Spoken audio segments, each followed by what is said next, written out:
All right, hello everybody. Welcome to the SCSL, the very first ever SCSL that's going to be recorded live here on Soup.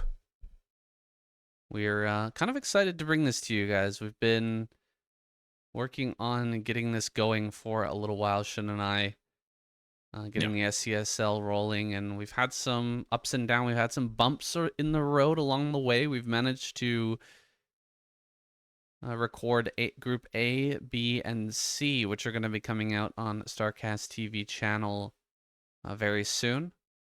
But we're going to jump ahead and go right to Group D now, because there has been a lot of kind of wildness going on. It seems like krrrrzzz is really busy. He's the leader of StarCastTV. He's extremely busy. He works a full-time job plus manages the SCSL among other things, guys. So he's been really struggling with all the commitments that he has right now. And we're going to try and help him out by putting together this Soup Live broadcast. Unfortunately, it's going to have a little bit of Korean commentary in the background, but that's something that we're used to. And we've been doing the KCM like that for years. And I think it's still going to be a really fun time. And it's going to be coming out a lot more promptly to you guys as well. Yeah, I think so. And I think it's good that we can alleviate some of the pressure off of krrrrzzz so we can, get this content streamed to you guys in a much more efficient way. That way you guys won't be waiting so long for these games to turn up, and you can either watch it live here on superlive.com/SCTVEN, and the VODs will then be more promptly uploaded to StarCastTV after the fact. So with all things considered, I think this is going to work out better for everyone soon. I think so too. Our goal with this is to catch up in season 4. Season 4 has been finished casting for a little while now in the Korean broadcast, but we want to get caught up. We want to be caught up for season 5 when it starts, assuming that it is going to go on. We are going to be completely caught up and ready to go. We'll be able to bring those to you as soon as they're played. So we're going to be putting out 2 times per week here on the Soup Live channel. We're going to be doing Monday and Thursday, 7 p.m. Korean Standard Time. That's what we're going to aim for anyway. And that'll be right at the same time as your regular ASL. So that's going to be pretty okay. I think the time will be all right for most people in Europe and in Asia, but North America, it's going to be a little rough.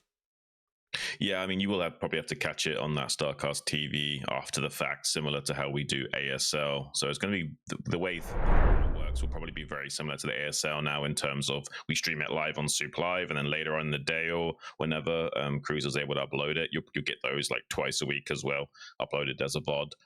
Today's group, we're going to be jumping into Group D. Got Snow, ggaemo, Mong, and YSC. It's going to be a very interesting group, saying. Firstly, because ggaemo is only really great against Protoss, and he doesn't have to worry too much about Mong, because Mong is not a Terran versus Zerg specialist, so he might still be able to take games off of Mong and YSC, so that could still put ggaemo through alongside Snow. I do think this is potentially going to be Snow getting through for sure. I think joining him is either going to be ggaemo or YSC, depending on how those matchups go. Not a lot of faith in Mong, huh? Well, we're going to start off with Snow versus ggaemo, and then in another best of 1, Mong versus YSC. We'll have the winners match, best of 3, the losers match, best of 3, and then the final match, best of 3. Potentially a lot of games here tonight, Xun. So we better get started. I'm going to be jumping right in here in a moment. Just give me a second, guys. We are kind of in an experimental phase with this. It's going to take a little while before I can just slide directly into the game. All right, I think we're ready to go. Let's get it started. Okay, here we are. Hopefully the sound is coming through all right. Not too loud for you guys, not too soft either. We want to get that nice balance in between the game sounds and the Korean voices. Hopefully it's not too annoying for you guys. But again, we've been doing this for quite some time with the KCM. I think the viewer experience is still going to be all right, and eventually we'll get caught up to it.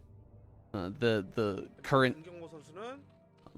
space where SCSL is, and I think that'll be better for everyone. We'll find a better solution in the future for sure, where we can eliminate those Korean voices. Yeah, for now though, this will be a great way of getting this rolled out to you guys in a more streamlined way. Personally, I kind of like the ambience of having a little bit of Korean in the background, and as long as you can still hear the game sounds, that's the main thing. So it's not just dead silence along with our voices. We see a gateway expansion coming right off the get-go here from Snow with a quick probe scout. It's very common these days to send a very quick probe scout out rather than optimizing your minerals, because you're trying to obfuscate whether or not you're going for forge or gateway first. ggaemo trying to hide this overlord, but it doesn't matter with how fast this scout is. He's going to get this probe right on top of this drone. Can he get the hatchery down undeterred or not? Might be a little bit of good micro here from Snow, slowing things down, but ggaemo will scout him first with this overlord and see this gateway. Gonna see the gateway and realize he needs some extra lings. Won't need that gas as quickly here. Just going to focus on getting these out and dealing with this harassment. It must be scary going up against Snow going gateway first. This guy is an absolute beast.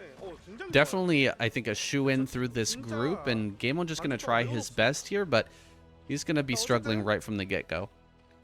I think so. I definitely think he's going to be making it through this group. He's becoming so much more potent in this versus Zerg matchup over the last year or so as well. Usually I would say ggaemo has a chance against him, but in these days I don't think that's going to be too much hope here for ggaemo. Maybe he can pull out some kind of 973 or something and somehow get a victory here, but I don't think so. I think ggaemo is going to play a very standard like 3-hatch Spire play, and I imagine Snow will eventually outmaneuver him in this game. We'll have to wait and see how those things end up transpiring. Do not have a lot of hope for ggaemo beating Snow in this group. I imagine ggaemo's dropping down to the losers bracket, and then it's going to be ggaemo trying to bully Mong and YSC to make it through. I think Mong has a pretty good chance of taking out YSC. We'll have to see in that second best of one, but yeah, I don't see Mong beating Snow either. This guy is just such a beast, especially in a best of 3. Maybe in a best of 1. You know, anything can happen in a best of 1 here. We gotta hold our tongues, wait for ggaemo's performance, but Snow is just, he is so godlike at dealing with these busts these days. He is incredibly good at just figuring out what's coming from the Zerg player and handling it appropriately. Very rare that he gets busted these days, and he's going to be sending these zealots across the map. Ooh, getting on top of that probe on the space tile set ramp. It's a little bit tough to retreat down that ramp. Sometimes the probe goes back and forth a couple of times, and you end up taking a lot of extra damage. He chases the probe away, gonna leave one ling to go ahead and chase that, and gonna bring the rest of the lings over here to deal with these 2 zealots. Likely we'll see the tuck behind the mineral patches, and this probe try to come back in, get that reconfirm on the overall build, make sure he knows whether there's a layer coming or a Hydralisk den, and there's not really too much that ggaemo can do to stop that. Oh, he does pop one more group of lings. That extra group of lings managing to cut it off. That is quite important. That's really going to obfuscate the build here for ggaemo. Yeah, he did go for speed first before lair as well, so that will be finishing up in a few beats here.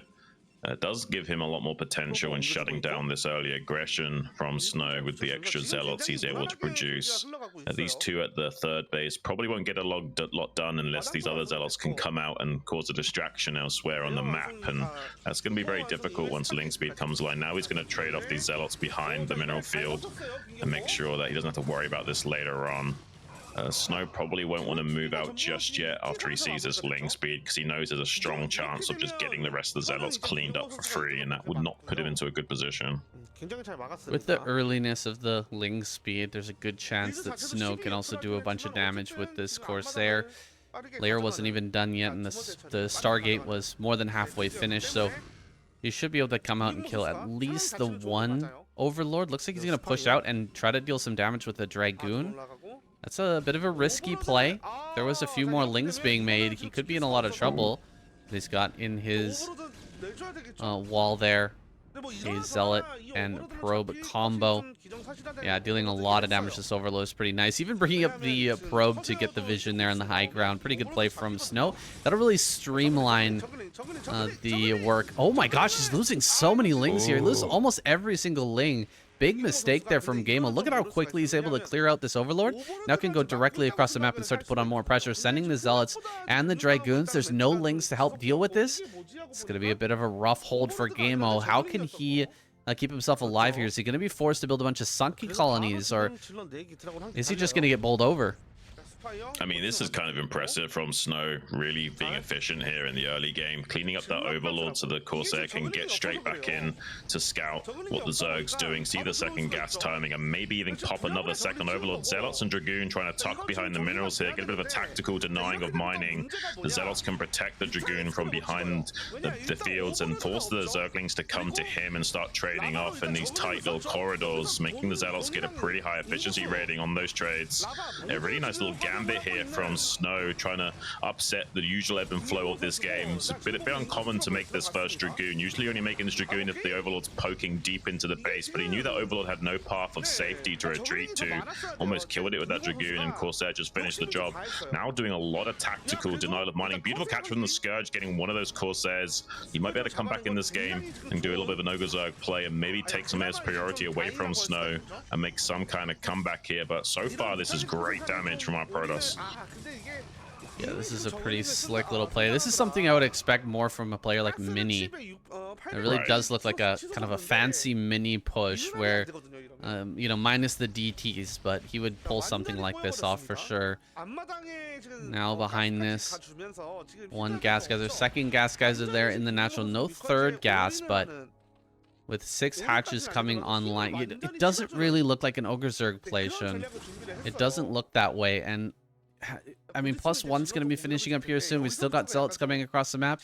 It is chaos on the side of ggaemo. Sunken Colony's going to finish in a second here, but he's still going to lose more drones. Yeah, he's got 2 sunken colonies on the way, so he's really worried about this. He just doesn't have the minerals to actually spend this gas right now. All that disruption of the mining and the natural did a great job of sandbagging the efforts of ggaemo to get anything off the ground. I think the original intention was to make at least 5 Mutalisks to clean up these initial Zealots, but he just couldn't afford them. He made a couple of pairs of Scourge, and that was about it. He's got like 1,000 gas, and he still can't produce anything right now. He's trying to rely purely on these Zerglings and Sunkens, but gets a run by of Zealots into the main base. Look at how much minerals are being denied from ggaemo right now. Every time these drones are being killed or harassed and denied the ability to mine, it's just stressing ggaemo even further. This is insane damage from Snow. It's slowing him down a huge amount.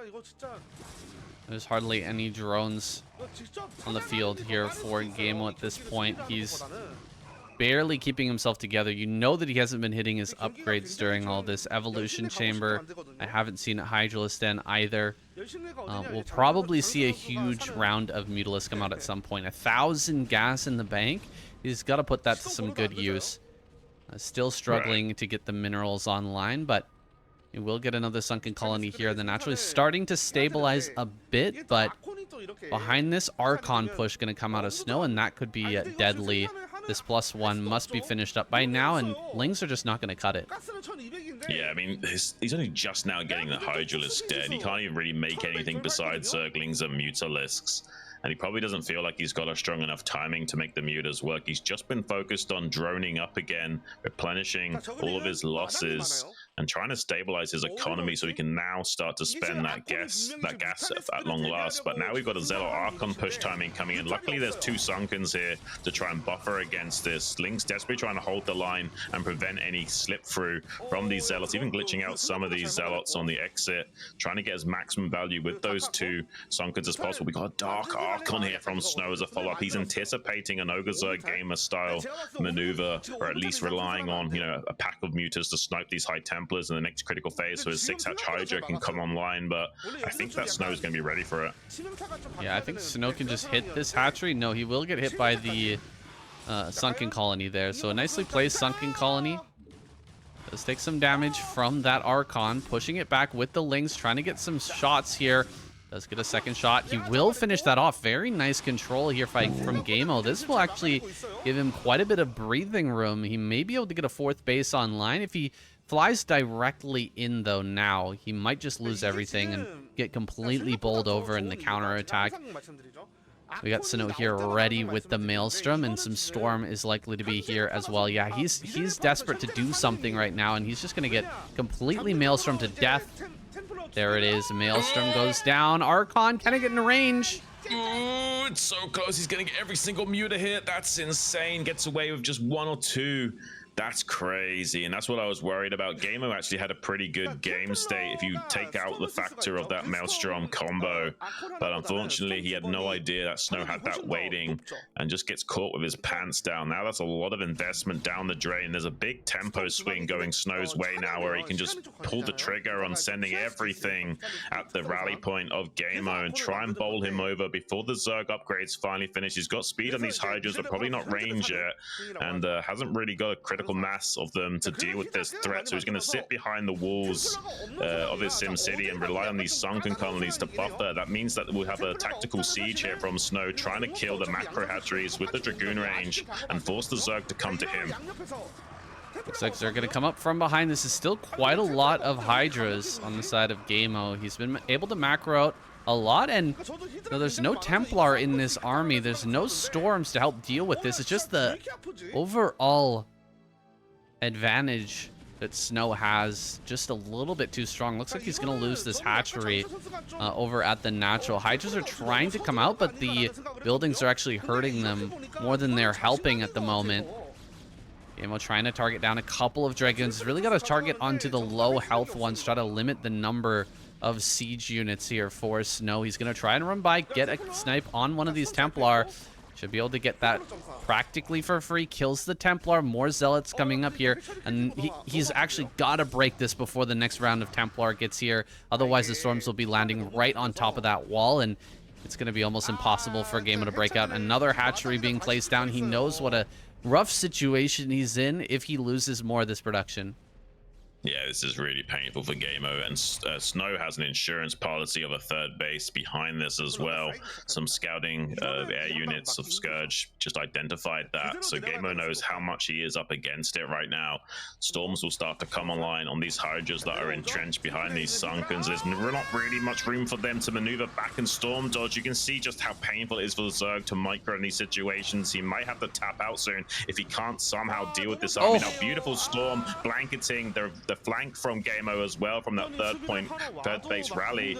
This is just really impressive from Snow. Like, everything about this game just screams a high level of understanding and a lot of improvement from him in this matchup. And this is ggaemo's best matchup inversely as well, so I don't really see much hope for ggaemo being able to beat Snow in this group at all. He's going to have to rely on bullying either Mong or YSC in that loser bracket coming up soon.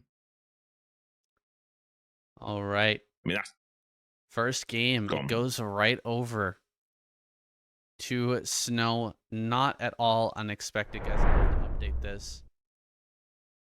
Again, we're just getting used to the changes here. We're getting used to the difficulty here of streaming this. So bear with us. We're gonna be having up next Mong versus YSC. But like Ozzy Osbourne's song, you know, changes, just turn and face the strange, saying we're going to be getting right up into our next game in a few moments here. But yeah, I'm just so impressed by Snow, man.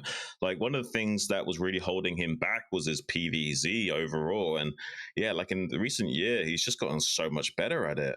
He's becoming a really complete player, a really well-rounded player. And who knows, in the next couple of years, we might even be starting to refer to him as a Bondra or something, because if you can play that good in all three matchups, you might just be like, you know, taking leadership for your Protoss squad. And it's been a long time coming since Protoss has had that sort of like all-star player that can handle everything that you throw his way. I think the only two contenders we have right now are probably Best and Snow. What do you think? Yeah, you got to put your hopes on Snow as a Protoss player. This guy, he's been coming into his own for such a long time. He's been improving so dramatically over the past couple of years. I don't really see who else can make it happen aside from Best, I guess. Best. Yeah, he has been showing us some awesome play as well, guys. Just going to go ahead and update this. Almost done and ready to jump into our next game. I mean, between Mong and YSC, I do kind of favor Mong. He's just so strong in versus Protoss. Probably one of the only things that keeps him relevant in the pro scene, to be honest with you. His versus Zerg is kind of abysmal, but we're going to be jumping right into this next game in just a few moments. My predictions are basically that Mong will probably beat YSC, but then I think that ggaemo could maybe bully YSC and get through to that final match. And obviously, he'll probably be avoiding snow, so we could still see a snow ggaemo victor here. All right, we are ready to go.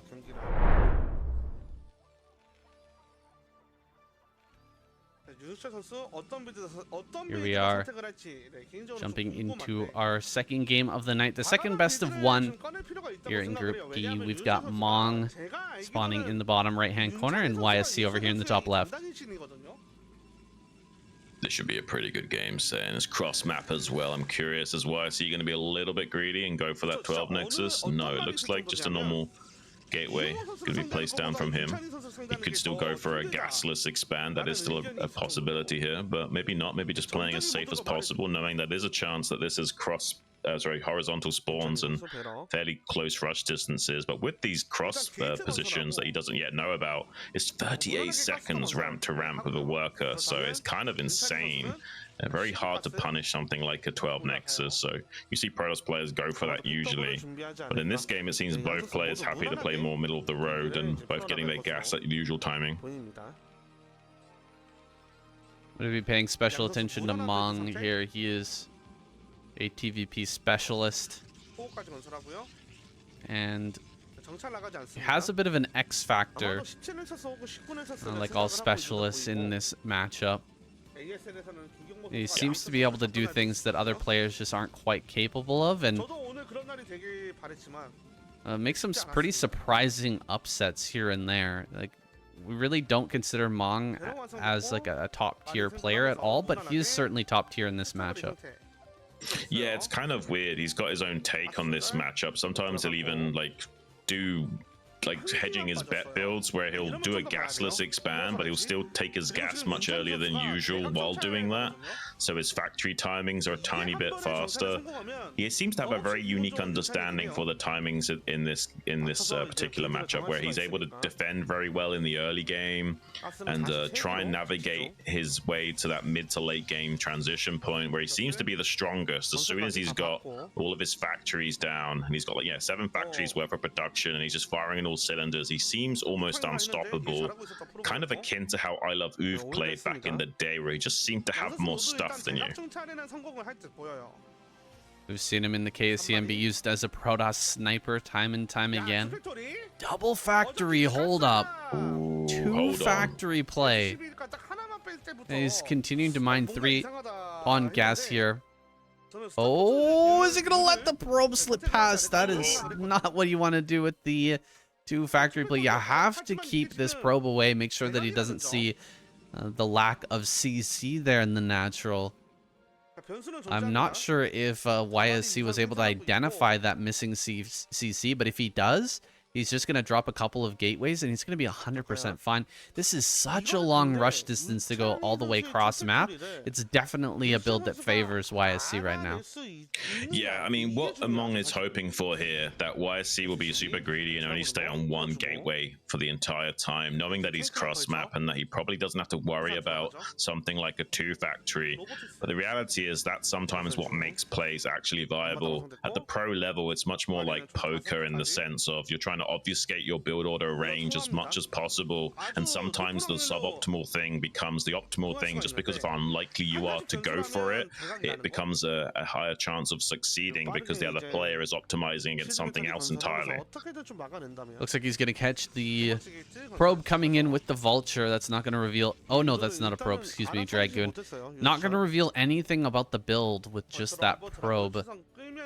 Or with just that vulture coming out. And in fact, the Dragoon gonna chase? Dude, he has no idea that this is coming. Laying some mines in behind the Dragoon. Excellent stuff from Mong. And I think he's completely pulled the wool over the eyes here for YSC. Only 3 Dragoons out at the moment, and there's going to be plenty of vultures coming across the map here shortly. Yeah, this might be really painful for YSC, especially if this other Dragoon is going to be caught out of position. Yeah, this other Dragoon is just chilling at the third base location. Now it's isolated. He pushes all the way to the rally point now. This is going to be very difficult for this Dragoon to come and help without risking dying. Mong will definitely put a lot of damage on. He's left some mines in the wake of this army as well to catch that Dragoon if it does come in to help. Only 4 Marines remaining to tank. Beautiful target firing from YSC. They're going to be killing these mines and sniping the Vulture, denying Mong from coming too deep into this pocket for the time being. So far, so good for YSC. He's weathered the initial storm, but now we've got siege mode coming up online to put some increasing pressure on him. And with these mines laid behind this army, it's going to be very difficult for him to get in here and snipe things. Bunker going to be coming up to protect against any kind of shuttle bombs that could be transpiring as well. So much more harder to just bomb a Dragoon or a Zealot on top of these siege tanks with that first initial shuttle to save this. So has to evacuate the Nexus at the very least to try and keep his probe count as high as possible. There are some kind of precarious mines here. Looks like Mong will get rid of those, realizing that he could end up losing a lot just to a fortunate mine drag out of YSC. But with these 2 tanks sieged up right within range of this Nexus, YSC is going to be under a lot of pressure to quickly get out here and break this, which is going to be very hard to do with the amount of mines and this bunker as well. Diving on top is going to be a real hard ask. Mong going to shuffle even closer. This is kind of risky by Mong, bringing the 2nd tank up as well. It's going to kill the Nexus a lot faster, but it also brings these tanks a lot closer to getting run over by these Dragoons. Can he actually get out here? Very nicely placed mines there and a run by at the same time. This is going to complicate things further for YSC and in fact force him to turn around and run back into the main base with the Dragoons. He cannot break out and he's going to lose some probes. Wow, running all the way back out. That was a little bit crazy for Mong. He almost saved that Vulture, but dude, he's actually got to target the Nexus here. The 3 tanks, can he actually take them all out? The Nexus is super low. Can he actually get these kills with the bunker there? It's not going to happen. Every single tank survives, and there goes the Nexus as well. Wow, this is definitely a Mong favored game now. With the turret set up in the natural, it just makes it all the more impossible to break out efficiently here from YSC. He could go for a bit of a gambit and try and elevate out these Dragoons and cut off the reinforcements or something like that. He did use the Observer to clear the minefield behind these tanks and let the other Dragoon that was isolated come back in. A little bit of an overextension here from Mong, I think, to put this siege tank here, but as long as he gets lucky with the 50% chance shooting uphill, he will be fine. Does lose that tank though. That was the overextension that does transpire, and now he loses at least one of those tanks. Some probes, though, going down to these vultures. He's trying to put a clock on YSC to limit his production capabilities. He's got 4 gateways. Mong is trying to go for the wing condition right now. He knows there's not that much army to really fight against this. He has to choose between clearing up these vultures from killing his probes or dealing with the push that's coming up the ramp. He's trying to clear up these vultures from killing those probes initially to make sure he's got enough minerals churning out, but eventually those vultures shuffling around, pulling the probes off the line regardless. Now there's not that much money income from YSC to pump units from all 4 of these gateways, and Mong is probably going to be securing this win condition here. Hitting right up onto the high ground is pretty crazy, but Mong just has so much momentum here. He's actually maybe just going to do it. I've seen so many games get thrown like this, but right. Is this becoming a throw? Oh gosh, I'm sorry guys, I completely messed up here. Nice transition. Saiyan thinks the game's already over. He's like, don't even worry about it, guys. Mong's definitely going to be winning that. Yeah, I mean, technically YSC can hold, but the game stays still pretty rough for him regardless. I couldn't see. I was setting up for the next scene. I couldn't see. I messed it up. I'm sorry, guys. Your GG timing needs some work, okay? Saying that's all I'm going to say. That was some Idra GG timing. Try and be more like fantasy is what I would say. You know what I mean? Well, I mean, YSC is definitely taking your advice right there. He's taking it to heart, but there it is. GG is finally called. He does tap out. Wait. Okay. I apologize, guys. Did I not show the end of the game there? Oh my gosh. No, you didn't. No, I wasn't able to see. We got the group stage. Yeah, we got the group stage, but I can assure you that was definitely Mong just, going to the office and making sure all his I's were dotted, T's were crossed, and definitely did eliminate. We're going to get a little bit of replay here for you guys, just so you can see how that all went down.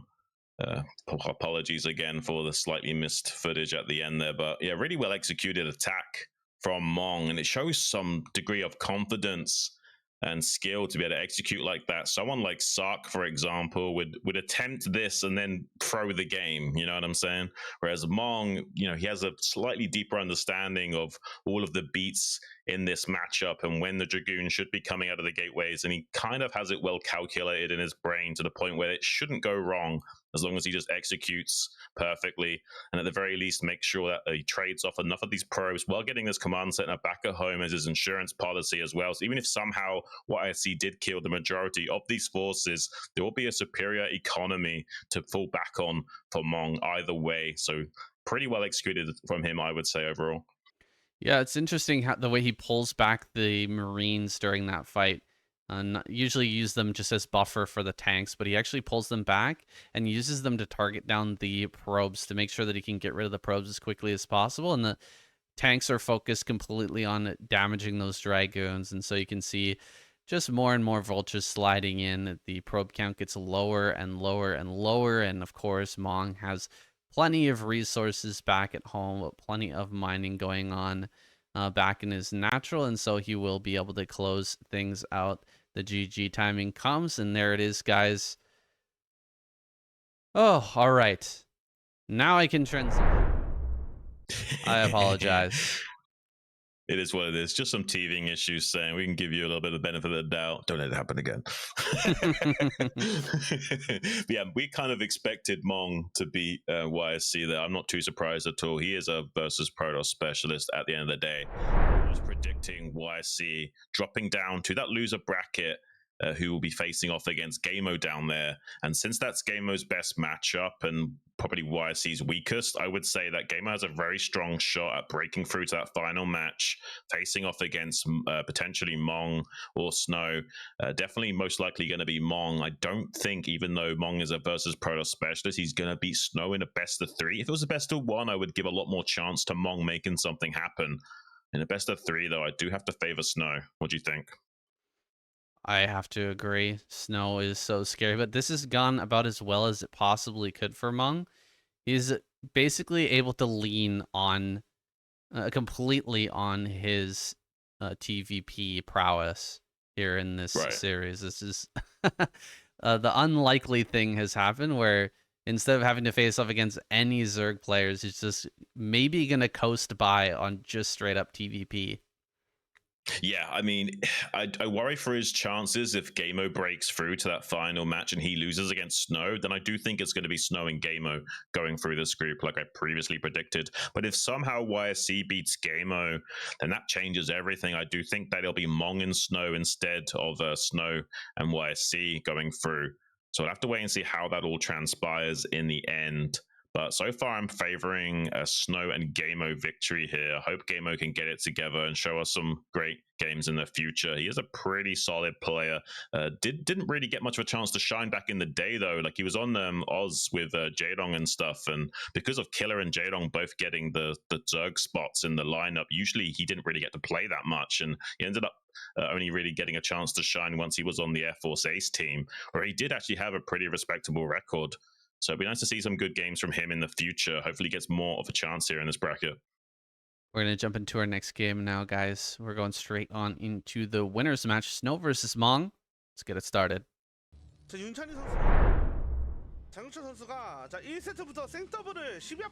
And here we go. Got these two here on... oh my gosh. Oh, wait. Hold up. Radion, but the game is an instant 8 racks. 8 racks in the middle of the map in TVP. All right, we're gonna see something special. I mean, this might actually be 8, 9. No, what is this? Oh, it's BBS. Double BBS? Oh my goodness. All right, Mong, he knows that he's a underdog here. He's gonna try and get a quick win, guys. Let's see if he can make it happen. I mean, I can't fault him. Like, you don't really want to play a straight up game against Snow. He's just so good. He's got the entire like matchup mapped out in his brain. Like, he can do the most craziest of Reaver harassment, but he's macroing back at home. It's like he's internalized all the timings. And this game, he's going for a 12 Nexus Saiyan. Could we be seeing Mong taking game number 1 against Snow and punishing this? He's scouting in the correct direction with this initial SCV as well. He's going to have full information on how to execute this win condition here, and this greed from Snow is most likely going to be punished as long as he can just keep his nerves under control. He should be able to do, I mean, hand this game to just about any player. You should be able to bring this to a victory. There are opportunities for an overextension. It could happen, but I doubt that we'll see Mong mess this up. We saw what he was capable of in that last game versus YSC. He didn't overextend. He handled himself very, very well. And I think the moment that Snow sees this, he could pull probes and try to fight it, but he may just tap out. Yeah, he probably will try and fight this a little bit. You don't really want to have to give up if you can help it, but it is very likely to just want to tap out as a Protoss player in this situation. He's just going to cancel that Nexus, get a Forge online, and try and hold the ramp with a shield battery. Mong knows that this is what the response is to try and deal with this, so he's going to pull up the ramp and try and avoid the probe drill spot as well if he can help it. Marines have to go all the way back down to the top of the ramp. Pretty good drill from Snow. He's making a pretty good effort of it. Zealot comes out. He will be able to deny, or actually doesn't deny the bunker finishing, but does kill that SCV. If he can somehow stop these Marines getting into the bunker, this might still be a hold from Snow. He can't get the Marine into the bunker, Saiyan! Any other Protoss player might have just lost this game, but Snow knows the response, and this bunker will be targeted down.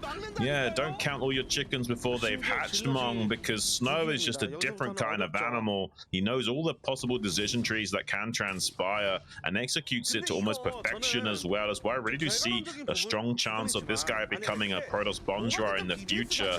He's already so good with just a little bit more polish. He's going to be a really fantastic player that we can wheel out in ceremonies and be like, look at this guy. He's just so impressive.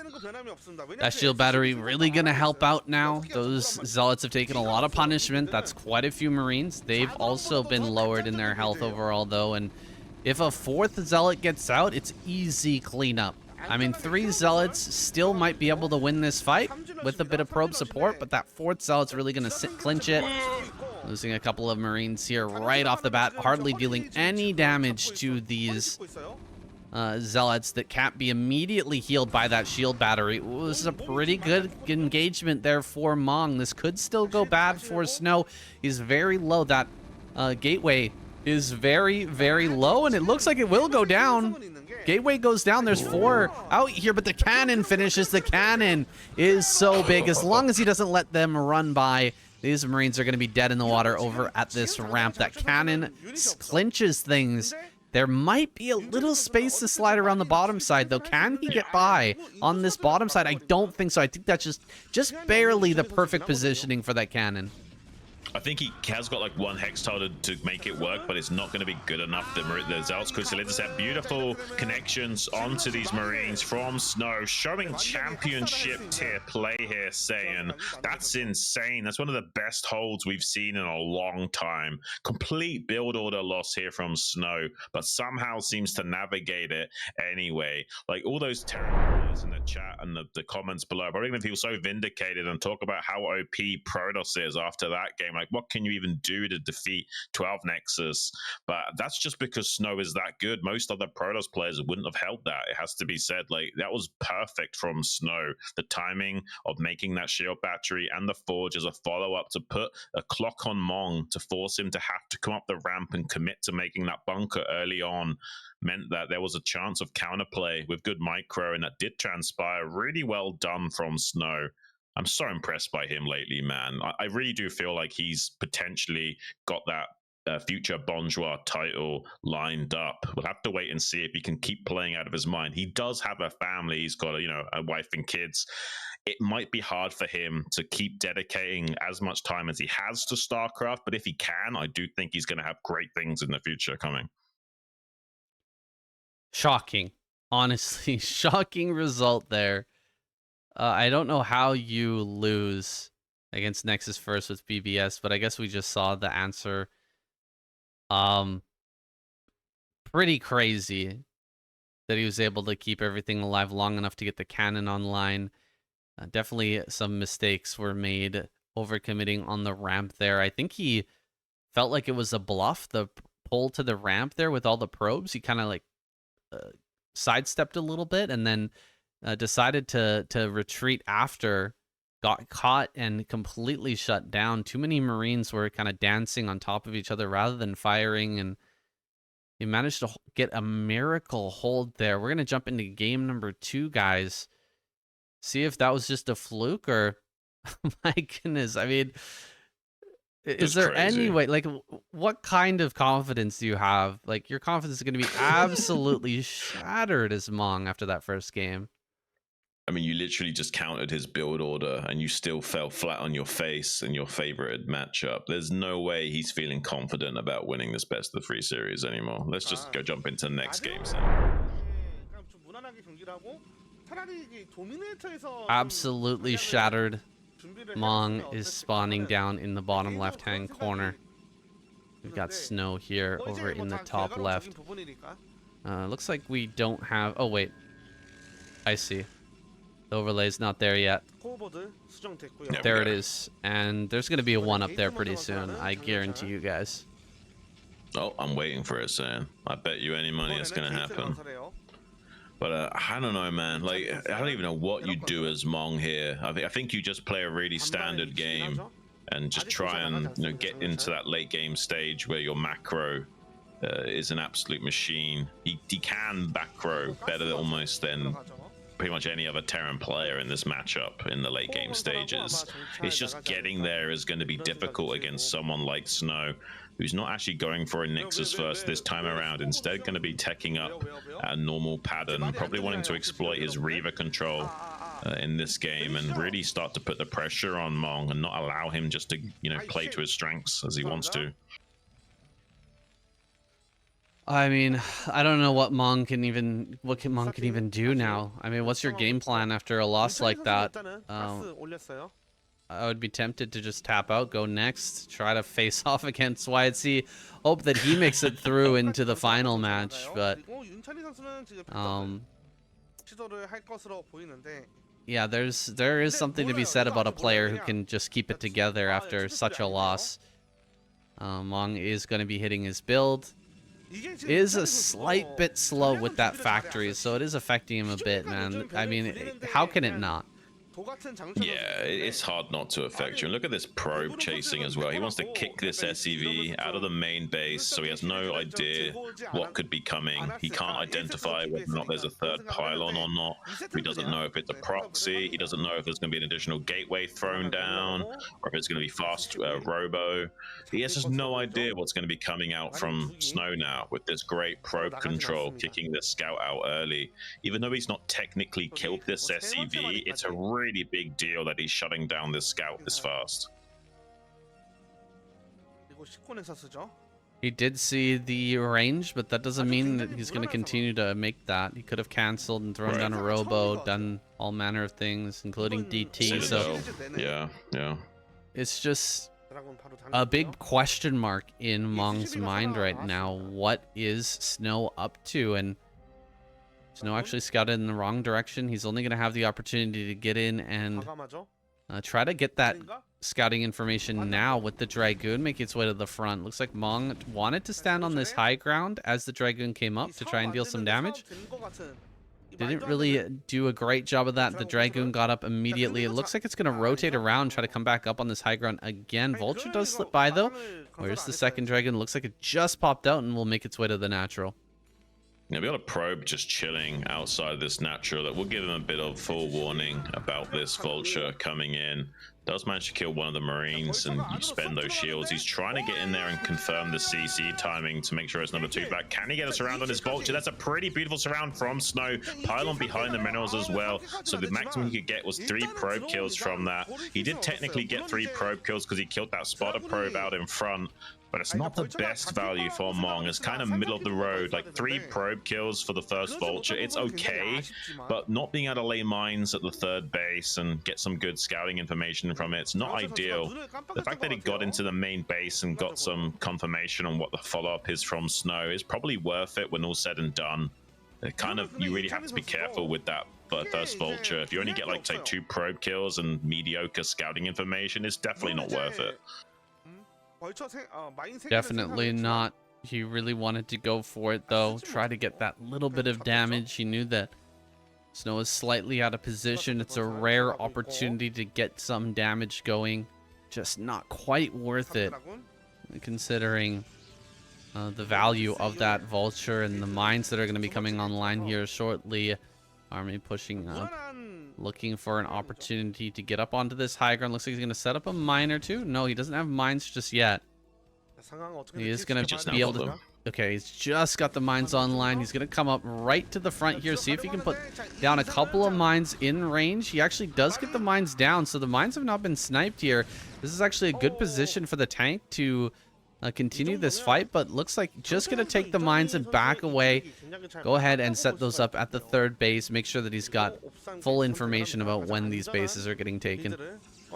Yeah, I mean, so far so good for Mong. This isn't too bad. Like, he's still in this game, and the early game looks okay. And this wasn't a 12 Nexus or anything, so he'll definitely have a fighting chance going forward. He may even be a teeny tiny bit ahead in the game state at this present moment. That could change very quickly depending on how the next phase goes. I don't see a support bay yet from Snow, so at least Mong would have to worry about any crazy Reaver control, at least for the time being. Just going to be playing very safe with 3 gate ops and deflect any kind of craziness from Mong in the way of like a 3 factory play or something, and try and shut down the aggression of the Terran early on. It's pretty much the most safest cookie cutter way you can play Protoss, so he wants to be super safe against Mong and not let any shenanigans be successful. That's why he's also blocking his natural with that pylon, making sure there's no sneaky vulture run by that could just shut down all his probes. So a little bit of a over protectiveness here from Snow, making sure he can protect his 1-0 lead and try and go the distance here. Snow knows that Mong spent all of those Marines to push up to his front, and so he's aware that there won't be a bunker back at home, or at least not one full of Marines, and so considering the option of just running it down, trying to jump on top of these tanks. However, he gets in with the observer, sees the setup, realizes instead it'll be better to just get up here on this high ground, try to take this Nexus as soon as possible. Then he will be able to do so as he escorts that probe over to the third. Past the 7-minute mark though, so not a super quick third base out of Snow, considering he didn't go for Reaver right away.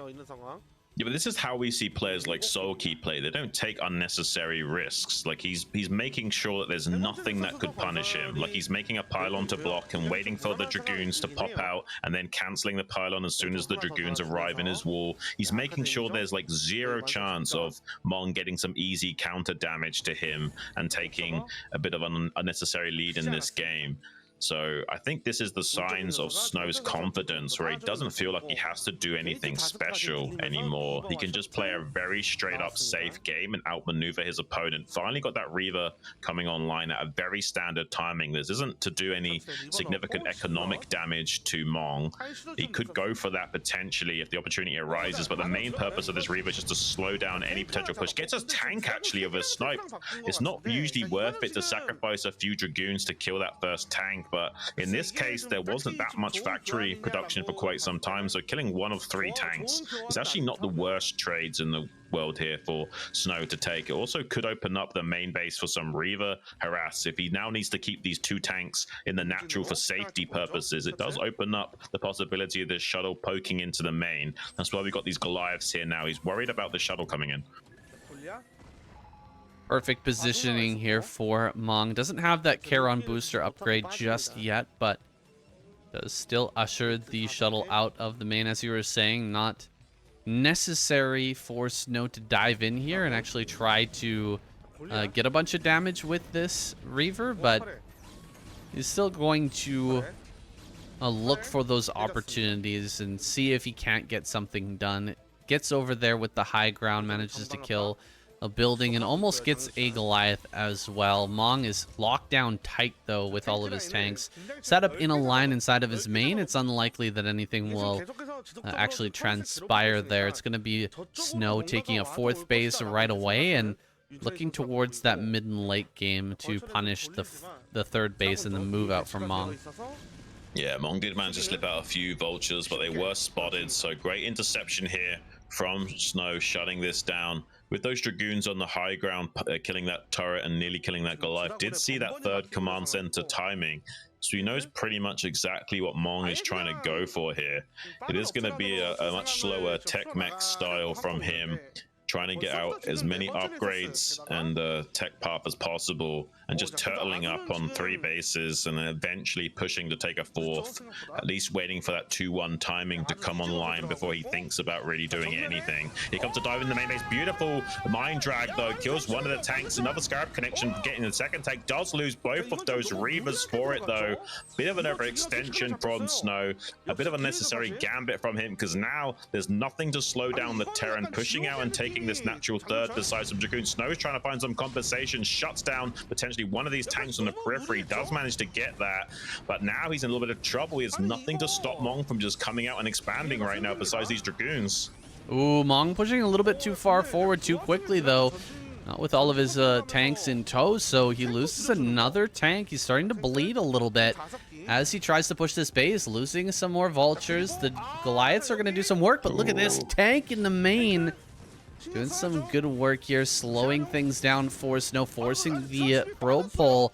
That dropship makes its way out as well, and Mong should be able to take this 3rd, no problem. He's actually going to go for the gas base over at the center left, so a little bit more of a risky base to take, but considering how much damage he's done and the Reavers getting taken out, I think it's definitely well worth the risk.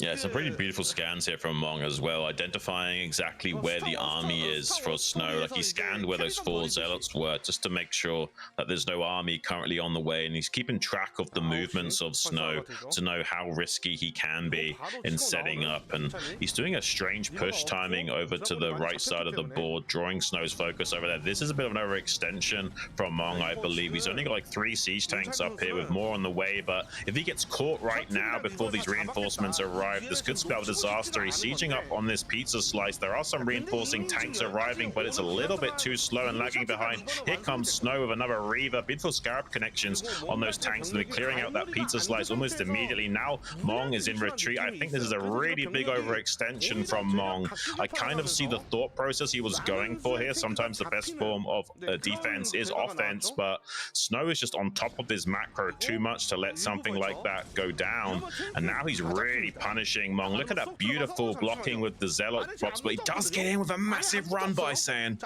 Wow, you would think that he would send these vultures to go and assist that army, those tanks that are running away, but instead sends it into the main base, and he is going to get so much damage here. So many probes are going down, and as long as he holds the 3rd, it won't hurt as bad, the damage that was done earlier. He just has to make sure that he doesn't die to this Reaver over at the 3rd. He's pulling the SCVs. He's pulling the boys to try and fight the Reaver right now. He doesn't have the army in place in time. He's losing a lot of these forces, Xun. He does manage to take out the Reaver here in the end, but he's going to lose some tanks, and he lost a lot of workers.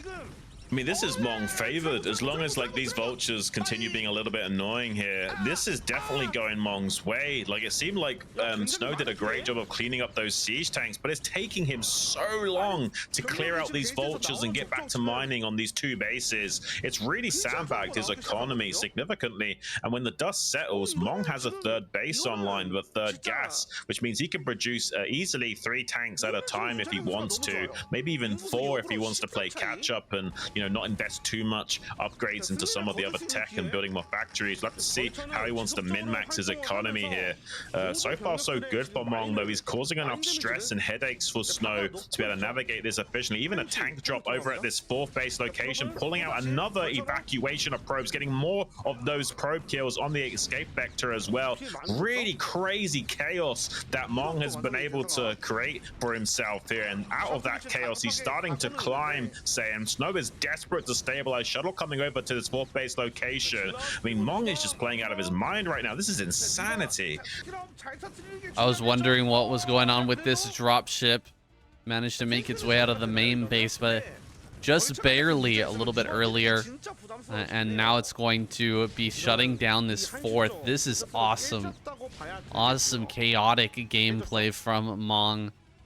Pushing Snow to the absolute limit, even when he was falling apart, losing his entire army, setting up for the next stage, thinking ahead, thinking aggressively, and just getting in there and dealing that damage. Snow is going to have to break through his own pylon wall in order to hold this attack over at his 3rd base, and does manage to get in here with a couple of reaver shots, gets a big shot there. Flying right past this turret. Only a few health left on that shuttle, and it will be shut down here shortly. Trying to get a little bit more damage as he can. Oh, the turret's just out of range. Wow, he's able to actually keep that going, but he loses it to the turret. Another big shot there, kills a bunch of SCVs. But is it going to be enough, Xun? That is not enough damage, I don't think. 40 supply advantage here for Mong. Right. And he doesn't have a lot of SCVs, guys. This isn't like your usual Terran saturation where he's done non-stop SCV production. He's actually cut quite a lot of his worker production. So most of that is army supply. It's probably a maximum of 50 SCVs right now. So 110 army supply to quite a significant probe count from Snow means there's not going to be much on the ground to stop this 2-1 attack timing that's going to be coming out of the Mong right now.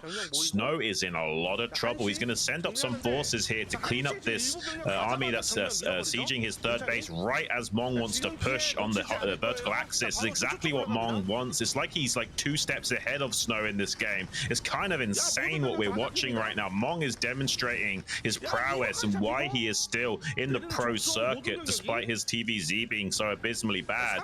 This is why he's still in the scene and relevant, because he can do things like this. It's absolutely crazy. Snow is desperate to slow this down. With his Reaver control, there's not going to be enough meat left on the bone to hold him off, though. Mong will devour anything he puts on his plate. GG is called, and Mong ties up the series. Really impressive stuff there from Mong. Oh, my bad, guys. We missed the stinger there. Damn. Mong bringing that one back. I mean, after that first loss, I didn't have a lot of hope for him, but he really did pull it out there in the 2nd game. Even that attack looked kind of abysmal, but the run by was good and the follow-up was perfection. The drop play was very, very strong, and he's brought it to 1-1. I mean, I'm really impressed with that game from Mong. Just showing that he can keep his nerves under control, keep composed, and not let that failed BBS get under his own skin.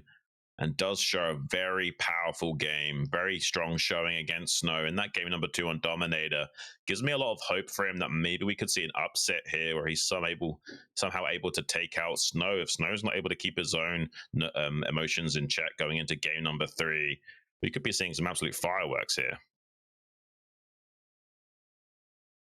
I don't know where you put Mong on your list, like 2nd tier, 3rd tier player, but able to make these upsets. I feel like everything we said earlier is coming true here. Let's jump into our next game, Snow versus Mong, game number 3, the winner's match. Whoever wins here moves on. The table's been set for Mong. He got the group that he needed to give himself a chance to make it through. Let's jump into our next game.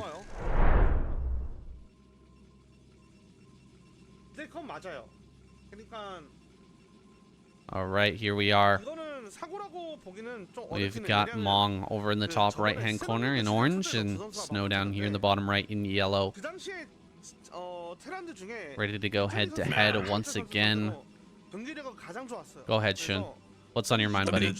You were talking about how, like, you know, the dinner has been set.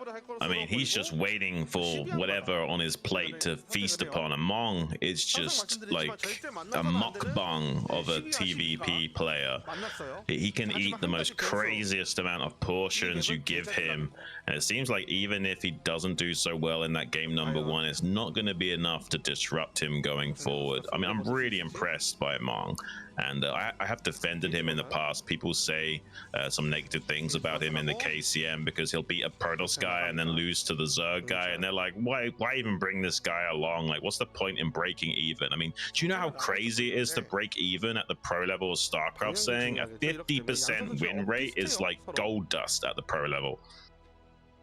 When you're playing against only the best players in the world, yeah, that 50% win rate is very hard to achieve. And he has, what is it, a 60-70% win rate against Protoss?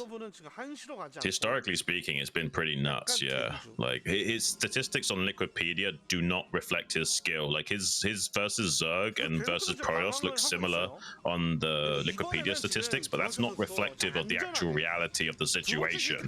He is far more valuable of a player in this versus Protoss matchup. He can lose to pretty much any Zerg on the planet, but when it comes to versus Protoss, he can pretty much beat any Protoss on the planet, you know what I'm saying? Yeah. Yeah, it is a funny thing. I mean, we don't have a lot of players like that anymore, but back in the Pro League days, there was more players like that than there were not, right? There's so many players who are only good at one matchup. And they just specialized in that one matchup because there was that pro league scene.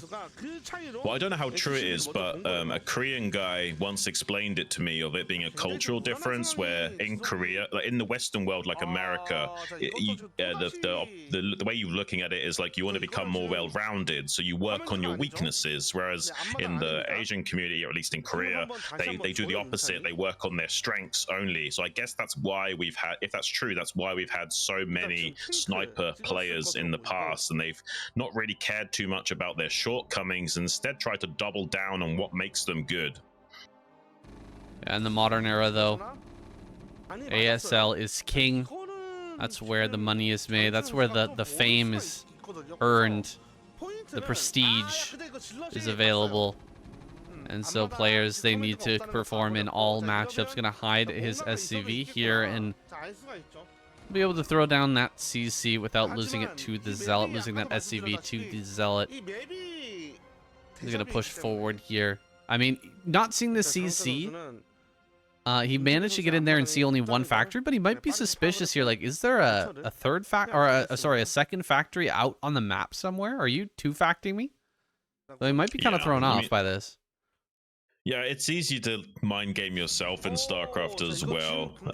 Only usually the very best of players can keep their nerves under control and not be easily bluffed or deceived by some shenanigans or lack of scouting information.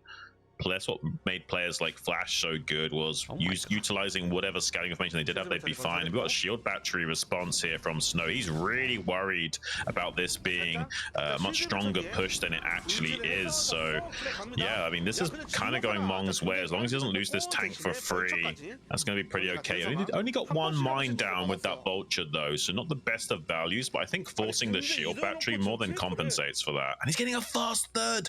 He's doing the crazy mine triple expand build. This is like one of the greediest ways you can play as Terran, but it's reasonably safe. Like, if there is no fast observer, they can't really come out on the map and shut this down super early. But it will be a fast Reaver play instead from Snow, so it's going to come all down to Micro and how he can stop that first initial Reaver causing a nightmare for him in his mineral lines. Yeah, this is really interesting stuff from Mong. We saw him kind of hide the first the first SCV there from the Zealot and take the CC slightly later to kind of mind game Snow into thinking that he was going for something really hyper aggressive, like a 2-fact.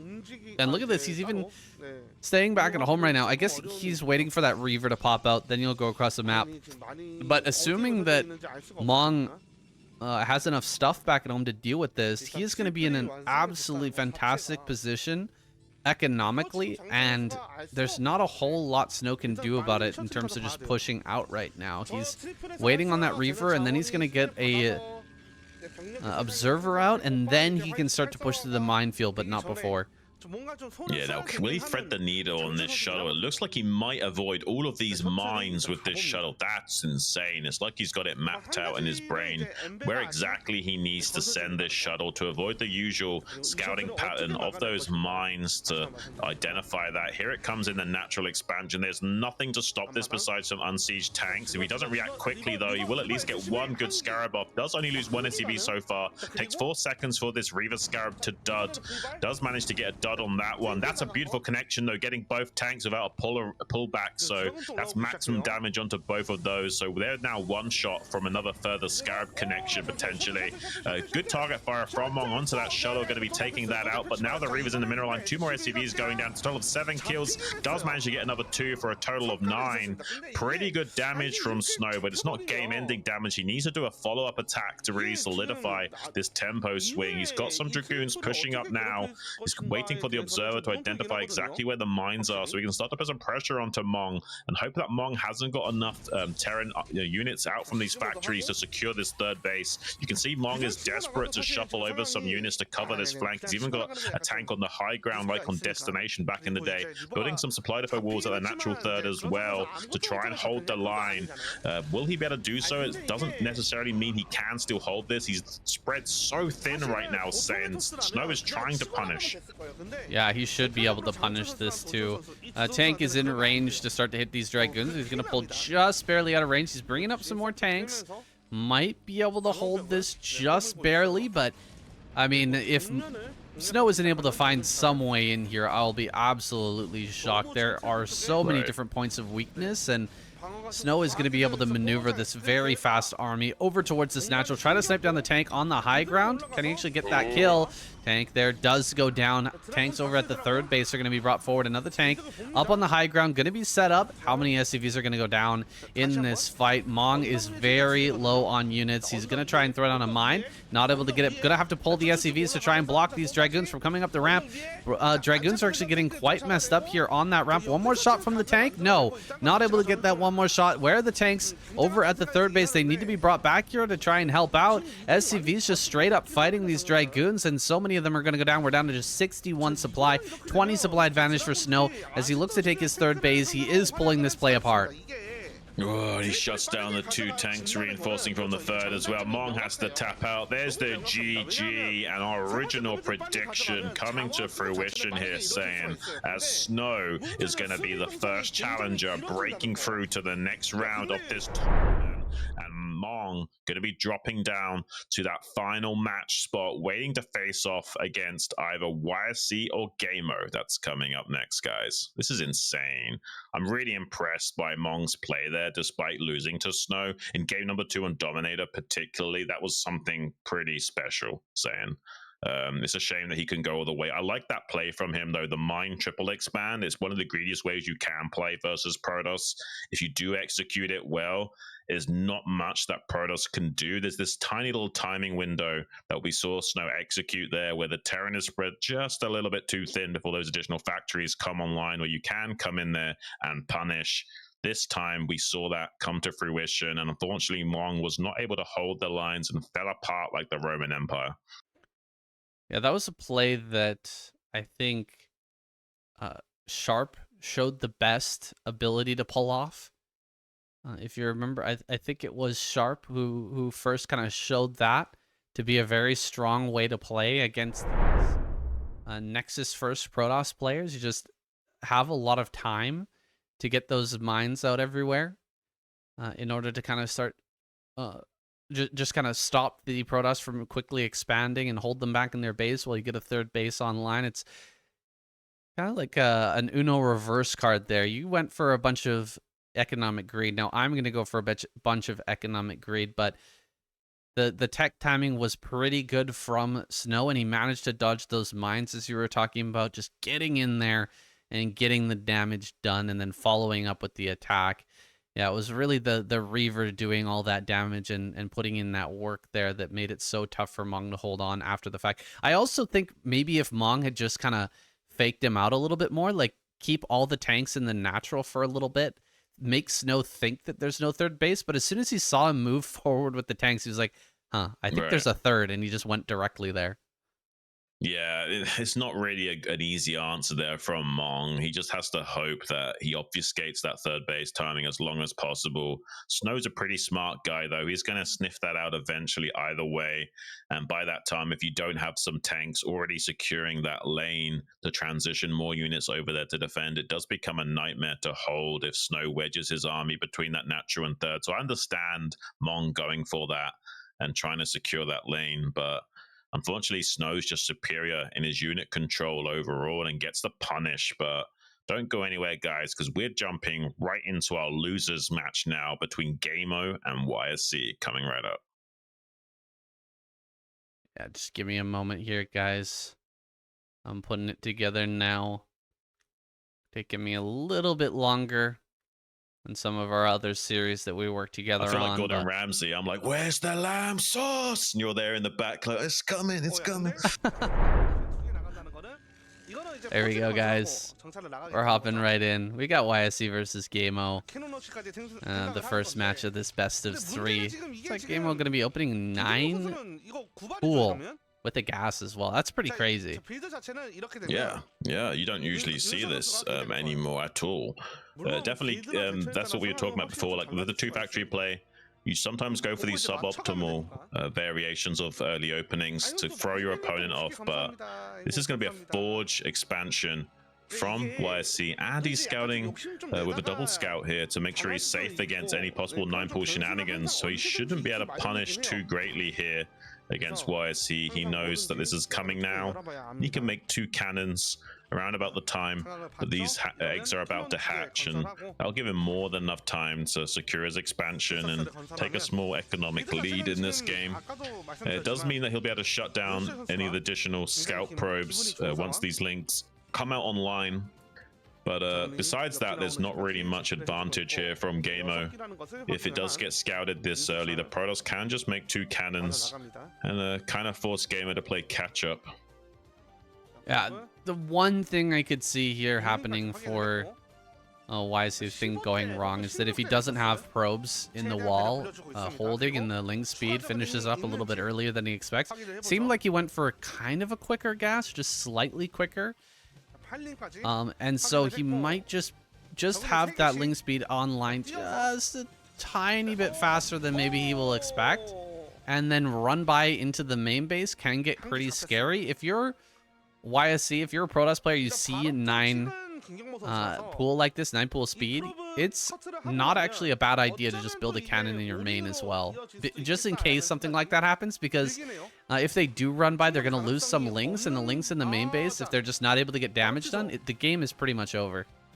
Yeah, it depends on how many additional links he's making. That's why he's being so active with this scouting probe. He sees the hatchery come down. He saw an additional drone come off the line, so he's fairly confident this was only 8 links total, and I won't be too worried about that. But he is going to have a couple of probes in that wall just in case there was an extra couple of pairs of Zerglings that were made and they go for a run by potential here.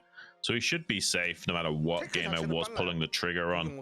You do need 2 probes, I would say, is like the minimum blocking to be safe against this. You can have 3 and be ultra safe against the potential ling buy, but YSC going to hedge his bets a little bit and be reasonably safe about taking too much chances. And this is what I would like to see from players, especially on the ladder. Like, you know, dotting their I's, crossing their T's, and not letting anything crazy transpire and taking unnecessary risks. Going to be now sending out those probes to get some more scouting information and make sure there's no Zerglings hiding nearby too. So this is cute from ggaemo.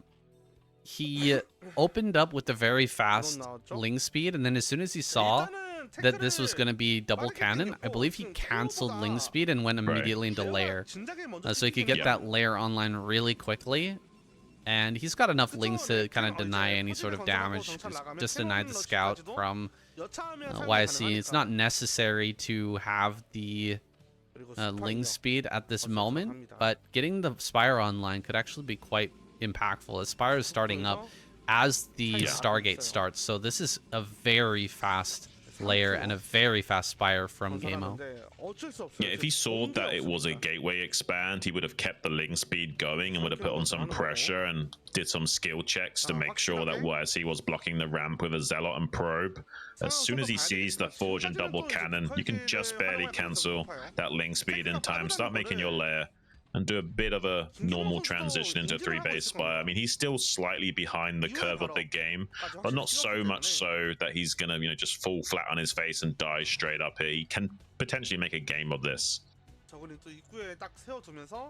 There's definitely that possibility. We'll see what YSC's game plan is from here. He's got the third cannon, being extra safe, making sure that he's got his double cannon in the main base as well. Oh my goodness. All right. That's really safe. Tripling down on the safety. That actually might give ggaemo a really good opportunity to come back in this game.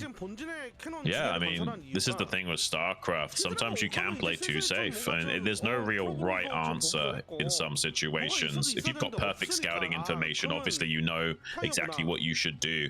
But if you've got incomplete information, and you're waiting on this Corsair, you know, confirming what the exact timings of the Zerg are going to be as a follow-up. He knew that he cancelled his link speed or didn't get it in the first place, and will have a fairly quick lair and spire timing as a result. So he's worried about not having enough Corsairs to defend back at home. Wants to instead double up on those cannons and prevent any possible win condition of the initial 5 mutas coming across the map and killing that first cannon. 5 mutas do quite quickly kill 1 cannon, and 5 mutas can beat 2 Corsairs after the fact as well.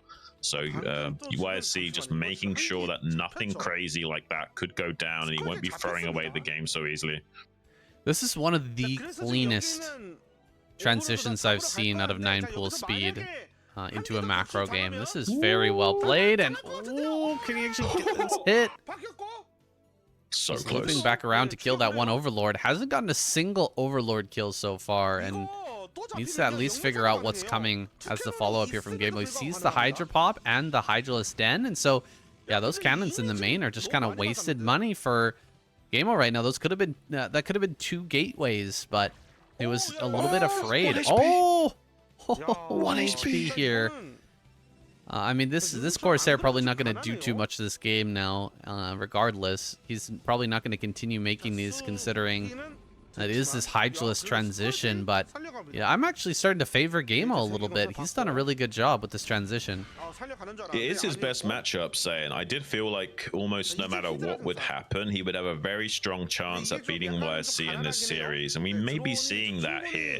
If he's able to turn this 9-pool speed into a game-winning state, that's definitely going to be showing us what his actual chances are going to be in this series. It seems like YSC not super confident in playing against him and knows that this guy's got a lot of possible range of shenanigans that he could go for, and as a result of not being comfortable, hasn't been able to optimize and min-max his own build order, so he's allowed ggaemo to transition a little bit too effectively here. ggaemo putting some pressure on at the front as well, trying to trade off some of these Zealots prematurely. Before these additional cannons can come online, he can sit back behind the safety of this. That also means that ggaemo has a chance at killing this wall. I think there's a slow Overlord here to detect this DT as well. ggaemo is really playing out of his mind right now. The only way that this would have been going YSC's way if there wasn't this slow bow Overlord, but because of all those shenanigans with the Corsairs initially, he's not been able to stop this Overlord from just chilling out outside the rally point of YSC here, and he will be killing off the Forge and the Gateway. Denied that upgrade. That is pretty darn big. Means that ggaemo could potentially get an upgrade advantage now. If he has an evolution chamber done back at home, he can get that +1 before armor or attack comes online. I don't see one of those evolution chambers just yet, but they must have one somewhere. It's absolutely essential for the Zerg player. Only 3 Corsairs back here at home, and ggaemo is just hammering out drones and hatcheries. He's going to get into a great position with this 6-hatch Hydra play. There's the evolution chamber. That +1's going to be coming online. It's looking better and better here for ggaemo, who may be gearing up to take a 4th base here soon, and could even, you know, angle himself to a very late game situation, get that lurker upgrade online if he so desires. He could also switch back into mutas again try to snipe Templar. There's, again, not many Corsairs. A lot of options open here for ggaemo, and not a lot of things that YSC can do about it. I mean, he's just going to kind of sit here. Once he attacks, he's going to find out what he's invested into, lurker or a bunch of mutas, and he needs to have the answer for both. Right, Sen, yeah. There's not that much counterplay here from YSC besides just going through the normal motions. And it does open up a potential play here for ggaemo to get up to 10 Mutalisks and start sniping. It's like he wants to come and challenge the natural expansion and bait out storms. And maybe kill 1 or 2 probes here. There are a couple of Corsairs to help buffer against this. There's the first storm bait. He's just trying to siphon off some of the energy from these Templar units. It doesn't necessarily have to kill the High Templars, but just forcing out storms makes it all the more difficult for this Protoss to push and blanket enough Psionic Storms onto these Zerg forces later to actually get something going. So ggaemo are going to be getting this 4th base online, and we'll try and saturate that at a reasonable timing. It's very difficult to commit all your lava to doing something like saturating your 4th when you're trying to worry about a timing coming up from the Protoss player. So he's trying to kind of hedge his bets here. He's got a lurker out in front to make sure that YSC has to get an observer to push out, which does give him a tiny breathing room to saturate this 4th base. Meanwhile, that we have to wait for this observer to pop out from YSC, and those few extra seconds are very precious. Like, he's only just now making the observatory, so this is kind of a bit of a greedy play from ggaemo, but it's going to really pay off in a big way, because YSC won't want to push out against the pseudo lurker contain until he has the observer, so he doesn't take loads of damage for free from those subterranean spines. And as a result, we've got a massive drone transfer over to this 4th base location to saturate prematurely. Usually you're winning the fight against the Protoss and then saturating the 4th. So the fact that he's saturating the 4th right off the bat really does tell you how confident ggaemo is that he's got a good read on this game. Ooh, that's a lot of lurkers.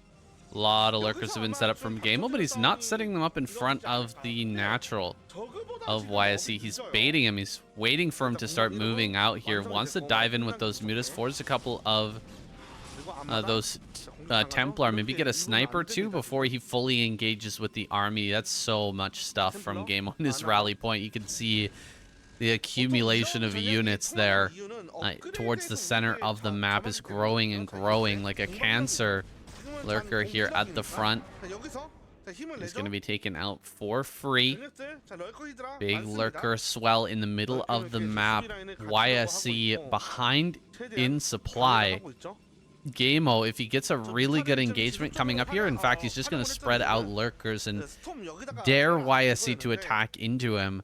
For now, YSC seems like he just wants to take a 3rd. I think this is the best option for him right now. Just take that 3rd base. Wait a little bit here. Hope for the best. Hope for, you know, ggaemo to kind of throw some stuff into Storm and see if he can get himself towards a max supply here. Try to max out.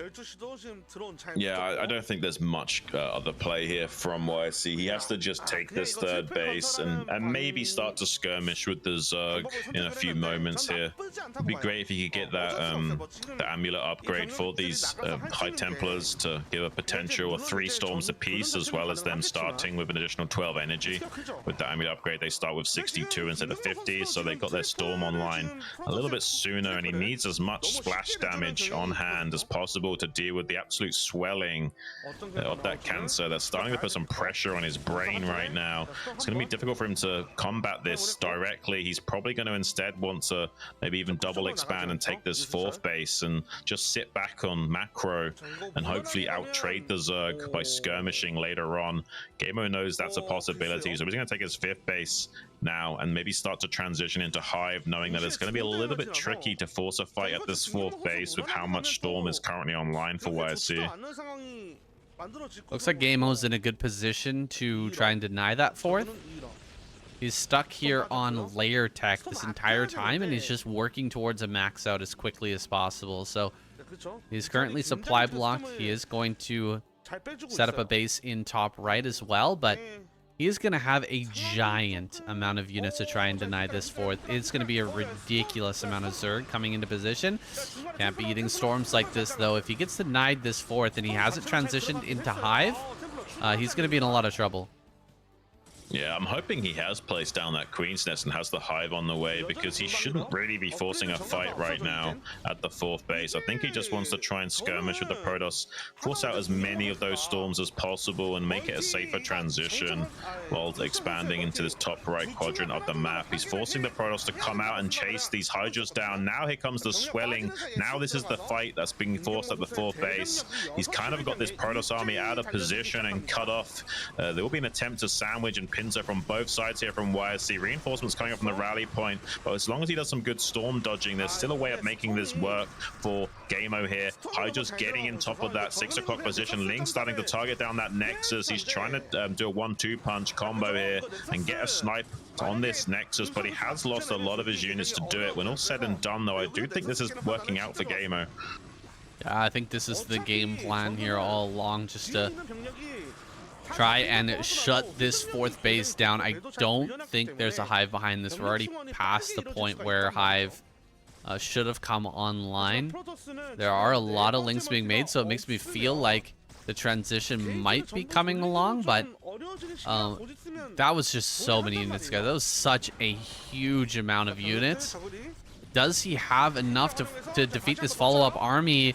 YSC just going across the map, but he's going to get on top of the lurkers that are morphing in. Those morphing lurkers end up getting taken out in large part, and now it's mostly Dragoons fighting against lurkers, which is not favoring ggaemo right now. Is he going to be able to just bowl him over with the counterattack? This is kind of wild.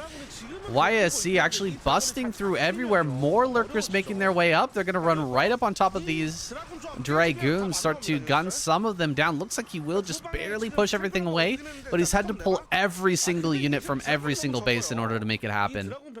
He had to kind of sour on Zerg his own rally point there to make sure he could overwhelm the Protoss force. There has been no expansion attempt from YSC since their probe getting taken out by those 3 annoying skirmishing Mutalisks that forced out so many storms earlier. They're finally going to go down to the Sonic Shockwave of that Archon.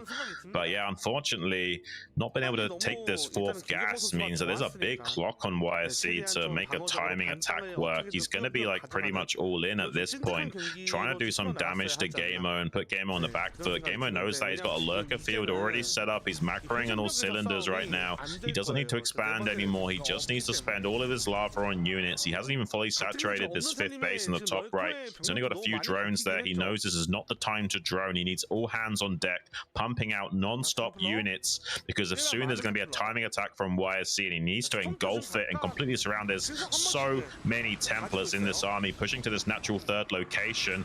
ggaemo was going to wait a few moments and then try and wrap around from both sides and pincer this army and also pin it back into this choke point where it can't really retreat so easily. YSC kind of hedging his bets and staying in between this transition point, not allowing the flank to completely cut off his path of retreat, but it means he can't get this 4th base online. ggaemo counter-attacking that right now. He says, if you're not going to commit to attacking me, I'm not going to commit to flanking you. So not really achieving much currently as YSC. It looks like Crackling is online now, so there was a Hive coming up behind all of this. That's great to see. We haven't seen the main base for a bit of time. There it is. Hive is done. Looks like there's a 3rd Evo chamber as well. There's one at the natural, one at the 3rd. Not the most efficient way to be upgrading, but it gets the job done regardless. He's going to be bringing in Cracklings now to start hitting a bunch of these Templar. He gets 2 Templar at the front of that army. Really good trade with just a bunch of Cracklings in the initial part of this fight, and the bulk of the army is not that strong right now. The Zealot Dragoon core of the army is not that powerful. Lings are eventually going to be able to wipe that out if there's not enough storms to keep this alive. Yeah, YSC has to commit to this top right pocket right now. This is the only chance he's going to get at killing this, but it looks like there's enough units flooding out from that base up there, and there's a massive swarm that's currently charging down this choke point. He hasn't got that much storm left in the tank as well. ggaemo's just been bleeding him dry with those skirmishes, with the Hydras, waiting for him to run low on that critical energy, and then finally going for a cleanup on aisle 5 once he's managed to deplete most of the utility reserves of that Protoss force. GG is called a game, showing why he's so decisive in that Zerg versus Protoss matchup, Sam. I think that Mong might be shaking in his boots a little bit. He doesn't want ggaemo to get through here. He'd much rather face off against YSC again. might be his downfall if he's not able to kind of rely on that versus Protoss matchup. Yeah, and this is exactly what we were talking about at the start of the day. If this does play out the way we assumed it would, this is going to be problematic for Mong. His versus Zerg is not that great. Inversely, it won't be ggaemo's best matchup. He is more of a versus Protoss specialist, but he's definitely more than competent enough to take down someone like Mong. So Mong will be a little bit shaken at the prospect of having to face off against him in the next bracket. We'll have to see if that does transpire. We're going to be jumping into game number 2 here in just a moment between ggaemo and YSC. 11시 방향으로 정찰 나가고 김경모 선수는 Here it is. 부풀 ggaemo over here in the center right, going to be taking a 9 pool. Again, yeah. Is he going to open with the gas? Yeah, I kind of forgot about the 9 pool speed last time. Really ended up working out well for him. And it's a gateway expand here from YSC Saiyan, so we might be seeing a totally different gameplay where this time he keeps the speed upgrade, puts a lot of pressure onto YSC. There's a lot of skill checks that you can do to a Protoss player. Gateway first is definitely arguably the superior opening for Protoss. It's just so much more difficult to navigate perfectly, especially about complete scouting information. And with the 9 pool speed, this is kind of the counter to the gateway first. It does put a lot of pressure on the Protoss in responding correctly. Even going to be blocking the ramp with this drone and try and deny this probe from identifying this threat early on. ggaemo has a kind of a funny way of doing this build as well. He builds the gas and then builds the overlord right after and then builds the drone, so he can make the lings exactly when the pool finishes, so he doesn't have to wait for that overlord at all. Here comes those lings pushing out, builds the pylon here as just kind of a bait for those lings, and ggaemo not going to take that bait, just sending it straight across the map. He's hoping that there's a late forge or maybe a late cannon that's coming up online for ggaemo back, or for YSC back at home. That's not going to be the case, but maybe he can still make something work.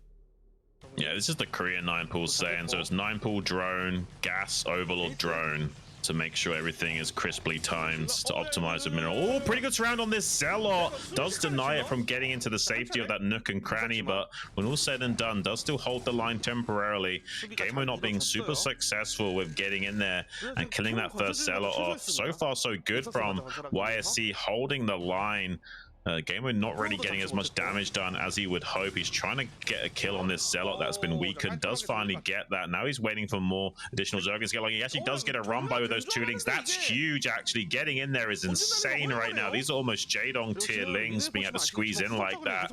Now YSC's in a little bit of trouble. He's going to have a total of about 6 to 8 lings that are about to show up in his natural before he's had timing to get this cannon finished up. Takes a long time for those cannons to warp in. So now he can run in the natural with those Zerglings and come from the main or distract in the main with those Zealots, but it looks like the cannon's just barely finishing up in time, so actually should be okay here as long as he doesn't let these lings run by for free. Here comes the run by though. A little bit of a problem from YSC because he's not able to block the ramp or the gaps in his wall. The lings will get into the main base and start to cause a little bit of a headache. I like the way that ggaemo plays ZVP, man. It's so aggressive. Gets right in here and does that damage. Playing with the 9 pool, I've never seen someone transition as smoothly as ggaemo from that 9 pool. Really slick stuff from him in that last game, and you can just see the confidence in this build. He knows that if it's a gateway, he can put on pressure like this and he can get into that main and really start to disrupt, and if it's not, he can easily transition into a very quick layer, get that spire out on time, and force a big response from the Protoss player. Does slide in here, gets a probe, 1 probe kill. It's not going to be hugely impactful, but 2 Zealots are heading over towards ggaemo's 3rd. Can they get any damage done while he's controlling in the main base? He gets another Zealot. All right, killing off the Zealot over here in the main, and that cannon will finish up. Does he have enough lings back at home to deal with these 2 Zealots? I think he will have enough, and he's going to get this transition rolling. I'm really liking ggaemo's play today, man. Yeah, it's pretty good, and he should get a nice surround on these two Zealots. It does look like he is achieving that thus far. Everything seems to be going ggaemo's way, and you can see just how confident he is, opening up 9 pool speed both games. Just, you know, it's kind of the sort of thing you do when you know you're a better player. That's one of the ways you can get one over on a weaker StarCraft player, is just forcing interactions and making it difficult for them to keep up. And if you know that you've got superior control to your opponent, that is one of the best ways to win in StarCraft. You don't need to go for economic-based plays as long as you've got superior control. And you can see ggaemo exemplify that here today in his gameplay.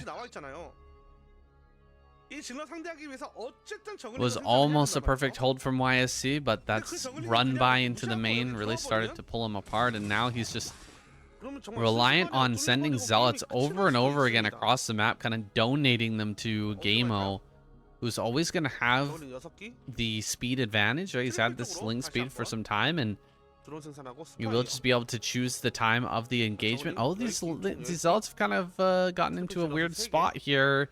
They're going to be walking into this third base. Might be able to deny at least a little bit of mining time, or get behind those mineral patches and give them a bad trade.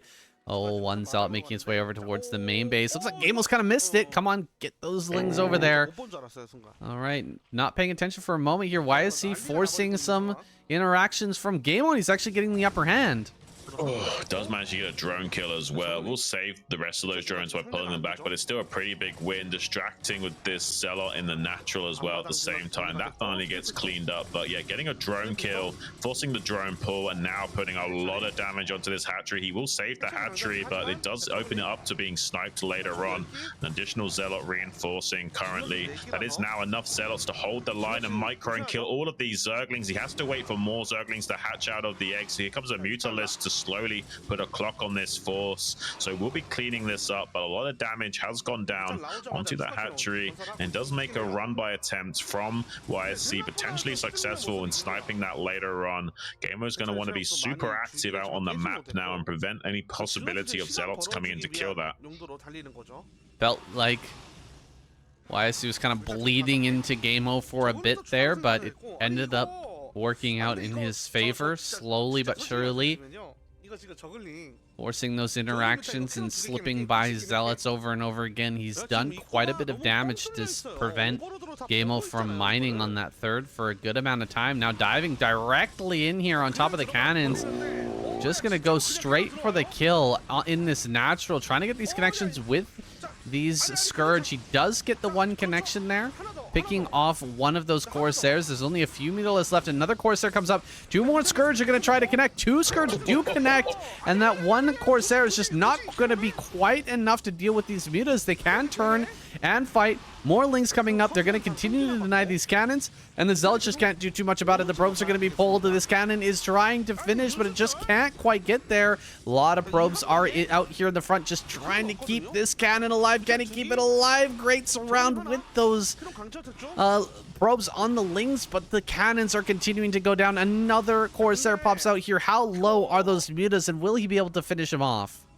I mean, this is really high-level bust attempt here from ggaeemo. YSC so far doing an okay job at holding the line, but there's another round 2 that's just about to come in. The cannons haven't yet warped in. He stopped surrounding that cannon, so now the Lings will get the confirmed kill on that, as well as potentially the second cannons warping in. Really great play from ggaeemo here, forcing so much interactions that YSC just cannot keep up, and 3 Mutas obviously beat 1 Corsair over and over again. Is still getting good splash damage on those, so might be able to eventually wipe out these Mutalisk forces, but at what cost? His natural is completely broken in. There's just full all-in potential now from ggaeemo, just rallying as many units as possible across the map, trying to end the game right now. He hasn't got that much production to deal with this. He's got just this one gateway and this one Stargate producing non-stop Zealots and Corsairs, so Zergling and Muta will overwhelm that eventually. He needed shield batteries to stabilize this position, and that's why we see him now trying to recharge the shields on these valuable units that he's got remaining. He can hold the line with the shield battery, but it's a little bit late. He should have gone for the shield battery earlier, saying. Yeah, the cannons didn't come online in time. The shield battery wasn't there and made for YSC. He's going to continue to make these Corsairs, continue to send them to the front, but keeps on losing them over and over again to these overwhelming numbers of mutas, pulling the probes out to try and fight. Every single probe in the game is out here in this front. This gateway, I believe, is unpowered right now, and so can't really make any more zealots to try and hold the line. He's fighting straight up with the probes versus Lynx. Is not going his way. The Corsair's not even attacking, Xun. That Corsair is just not attacking. I mean, the YSC was like Gary Oldman from the film Leon, where he's like tells the guy to send everyone, all the police forces, to come and deal with this one crazy hitman. And YSC was like, everyone, pulls all the probes off the line, but it's not going to be enough, saying when all's said and done, ggaemo is just too good, and he's going to be going through to that final spot to face off against Mong. Our predictions are transpiring. Now all ggaemo has to do is somehow take out Mong in this next Terran versus Zerg series in that final match, and we would have been absolute wizards and gurus and fortune tellers in predicting this bracket exactly transpiring the way we thought it would, Sam. Yes, we are from the future. We're just letting you know what we saw. In all honesty, I've been trying to avoid as many spoilers as possible in this series. It was a tough task to get prepared for this series without accidentally spoiling myself, so I hope you guys have managed to do the same. It's not been easy, but we're going to do our best from now on to catch up in the SCSL and keep it a little more updated so that doesn't transpire. I've been working my balls off to not be spoiled, so I'm getting all my predictions out now because, like, I have to, saying, like, I feel like I've done such a crazy job of avoiding being spoiled this entire time. So I'm happy about that, and I'm really looking forward to Mong versus ggaemo, because I do feel like ggaemo might be able to style on Mong a little bit, but I mean, ggaemo isn't the highest caliber of Zerg as well, so we might see one or two pretty good games, and Mong could go mech or 1-1-1 into Valkyrie play. He definitely is capable of taking games off ggaemo here, so we could have a very good series coming up. Yeah, I think that Mong is kind of on the same tier as a ggaemo. His versus Z matchup is pretty rough. There's not too much to say about it, but maybe he can get a win here over ggaemo. Anything can happen. We're here in the StarCast Star League Season 4, guys, and we're hopping in to the final match of Group D. Let's get it going.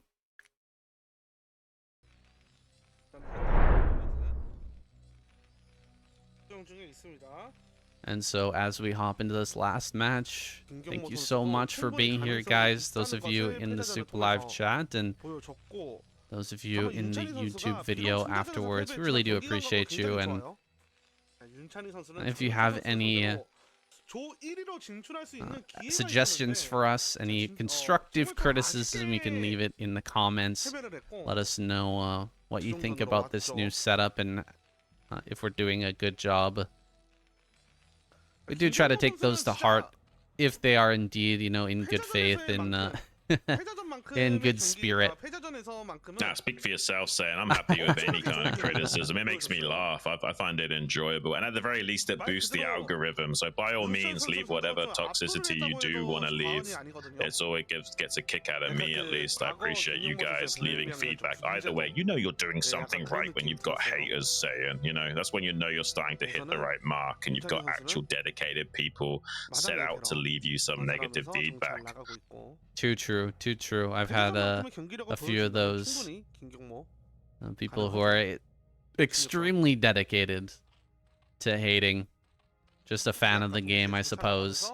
And now we've got ggaemo down here in the bottom left. We've got Mong top left. Going to be opening up with a wall. Where's ggaemo? Going to be going ahead and getting this early hatchery.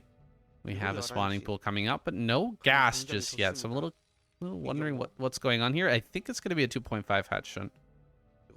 Yeah, probably. I mean, Zergs do tend to optimize these days more and more for their lava and economy efficiency. So getting the gas at 12 supply usually does indicate a 2.5 hatch style, trying to double dip basically. Once upon a time, 3 hatch was the play to go, and you'd be seeing that muta timing closer, to 7 minutes rather than 6 minutes. It does push back your timings of Zerg so much that the Terran, though, can do pretty much anything under the sun they want to optimize against you. So by going for a 3 hatch play, you're kind of putting yourself on the back foot as Zerg and letting the Terran take the driver's seat of what they want to do. So 2.5 hatch is kind of like the middle road of like saying, well, I want to kind of fast muta timing, so you can't just get away with going for like a 5 racks plus 1 play and cut Marines early on, but also not so insanely fast that I can still squeeze out a few extra drones and get maybe some mutaling to clean up the bioforces later on. Here comes a naked Marine move out from Mong, though, trying to deny a little bit of mining time. He needs to be careful. He knows these Zerglings are right here. Would have been better if these SCV could pull the Lings into the main base to buy a bit more time for that Marine to be a little bit more annoying in the natural, but it's okay as long as he doesn't lose that Marine and denies a little bit of mining here from ggaemo. That's a little bit of a win.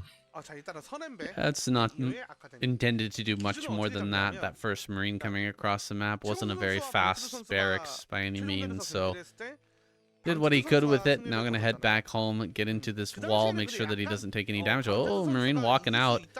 You gotta be careful with that. Mong gonna go ahead and pull that back into the wall, but could have ended up losing an early Marine, and that can really hurt you if there's some extra Lings coming on the way. Oh, absolutely. And we are going to see that additional hatchery thrown down for macro purposes in the main base of ggaemo. It will be curious to see if he wants to go for extra greed.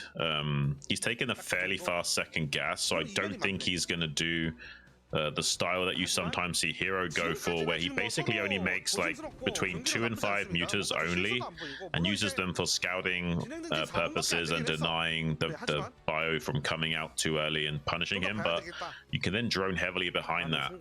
The more traditional way of playing 2.5 hatch is going up to 7 mutas as quickly as possible so you can start sniping SCVs, but sometimes you can also be super greedy as Zerg and only make like 5 initial mutalisks and then pump out drones to make the most out of those early lava.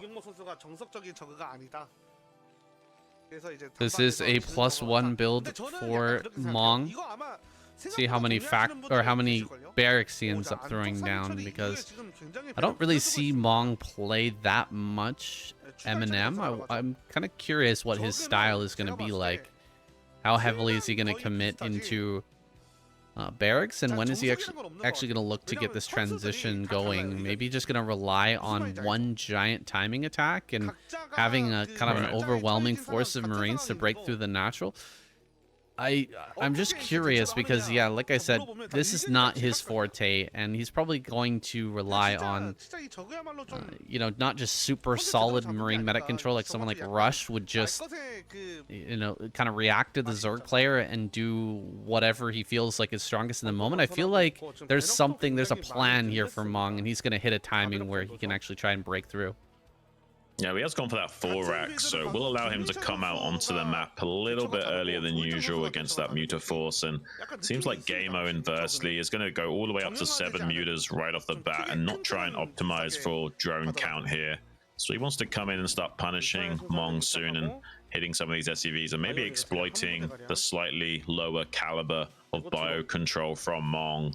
If he makes 1 or 2 missteps with controlling those units, suddenly ggaemo can get on top of his production. He's going for a pretty light turret count, especially on his production zone. That's why we see the bulk of the Terran force be stationed at this barracks line.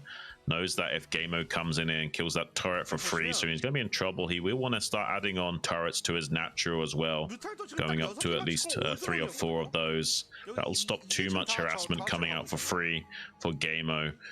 When all said and done, it looks like Mong is so far doing all right, and with the 4 barracks worth of production, can start to put pressure onto ggaemo and maybe forcing a response by having to make a couple of sunken colonies back at home as well. But ggaemo wants to avoid that and just pump nothing but drones at this 3rd base location and try and get just barely the prerequisite amount of mutalisks needed to stop this bio ball in its tracks. May also be relying on a big swell of Lings. With that extra hatchery there in the main base, you should be able to pump out a good number of supporting units to try and surround and kill this. One Marine, I believe, was just split off to head down towards that bottom right, but 3 Lings in position. ggaemo, one step ahead right now, going to be able to shut down that Marine heading down to the bottom right. He will spot the base, but other than that, not much of a success for Mong. They come in and start to shave off a few units. Already 2 Marine kills there, and forcing a stim after the fact as well. This is pretty solid play out of ggaemo. Yeah, he's now going to punish the fact that Mong wants to move out at this timing and swing into the Terran production line right away. Mong, though, won't be phased by that, wants to keep full steam ahead. Now ggaemo will try and punish the bio while it's in transit. The rule of thumb here is while the bio's moving out, you then punish it from behind and track it. As soon as it stands still in a square formation, you allow it to just sit and wait for your next opportunity as it starts to move. Mong tried to move out onto the map with a few additional units that are now going to get intercepted before they can rejoin their brothers in arms. Unfortunately, most of those going down, and now that slightly larger than normal barracks count is not going to be paying off too much because he's losing too many of these Marine forces before he can get an attack timing going. That's giving precious breathing room for ggaemo to squeeze out some rounds of Zerglings to do a cleanup on L5 here, much like Sulky would go for, just relying purely on Mutaling to surround and engulf this Terran force and overwhelm it. Wants to catch it in transit if possible. When it's spread out like this, the Marine medic group is much less powerful, like you're talking about. Once they're boxed up in a big ball, much more difficult to take that fight. And so he is tracking it, watching it, seeing when he gets the opportunity. He's actually adding on a lot more Lings and Mutas, and he should be able to wipe this force out here pretty soon as he snipes off a few more Marines and medics at the periphery, at the edge of this army, gearing up and getting ready to dive on top. I think this is the moment. ggaemo may be willing to dive here and actually try to clean this up. Here we go. Gonna dive on top. Here comes Saiyan. So many Mutalist Lings joining forces and getting on top of this. Pretty good target firing from Mong, but it's not going to be enough, especially with that +1 damage on those Mutalist glaives, shredding through that Terran force pretty optimally. Sometimes you can trade off the majority of those mutas in that engagement, but with how much he lost before that fight went down, losing his Marines in transit, there just wasn't enough bulk to that Terran force to become able to get enough damage done onto that Mutalist flock. And now the mutas can start to ravage the production line yet again. And there'll only be a couple of turrets set up here, so now we can start to pick off Marines as they're popping out. Force Mong to play defensively while he's macroing on all cylinders back at home. Probably going to be transitioning into Hive in just a few moments here. He knows this was a relatively late factory timing from Mong. That factory was finishing up close to 8 minutes, so it's gonna, he's only just now got these vessels out at a very normal timing. There's nothing fancy about these starport units for Mong, which means that ggaemo can get right in his face and go for a win condition of just putting down the orange cloud of death on his doorstep and trying to get a quick win that way. There will not be enough irradiates available for Mong to keep this at bay, so there's definitely a chance here for ggaemo to close out this game in the next minute or so.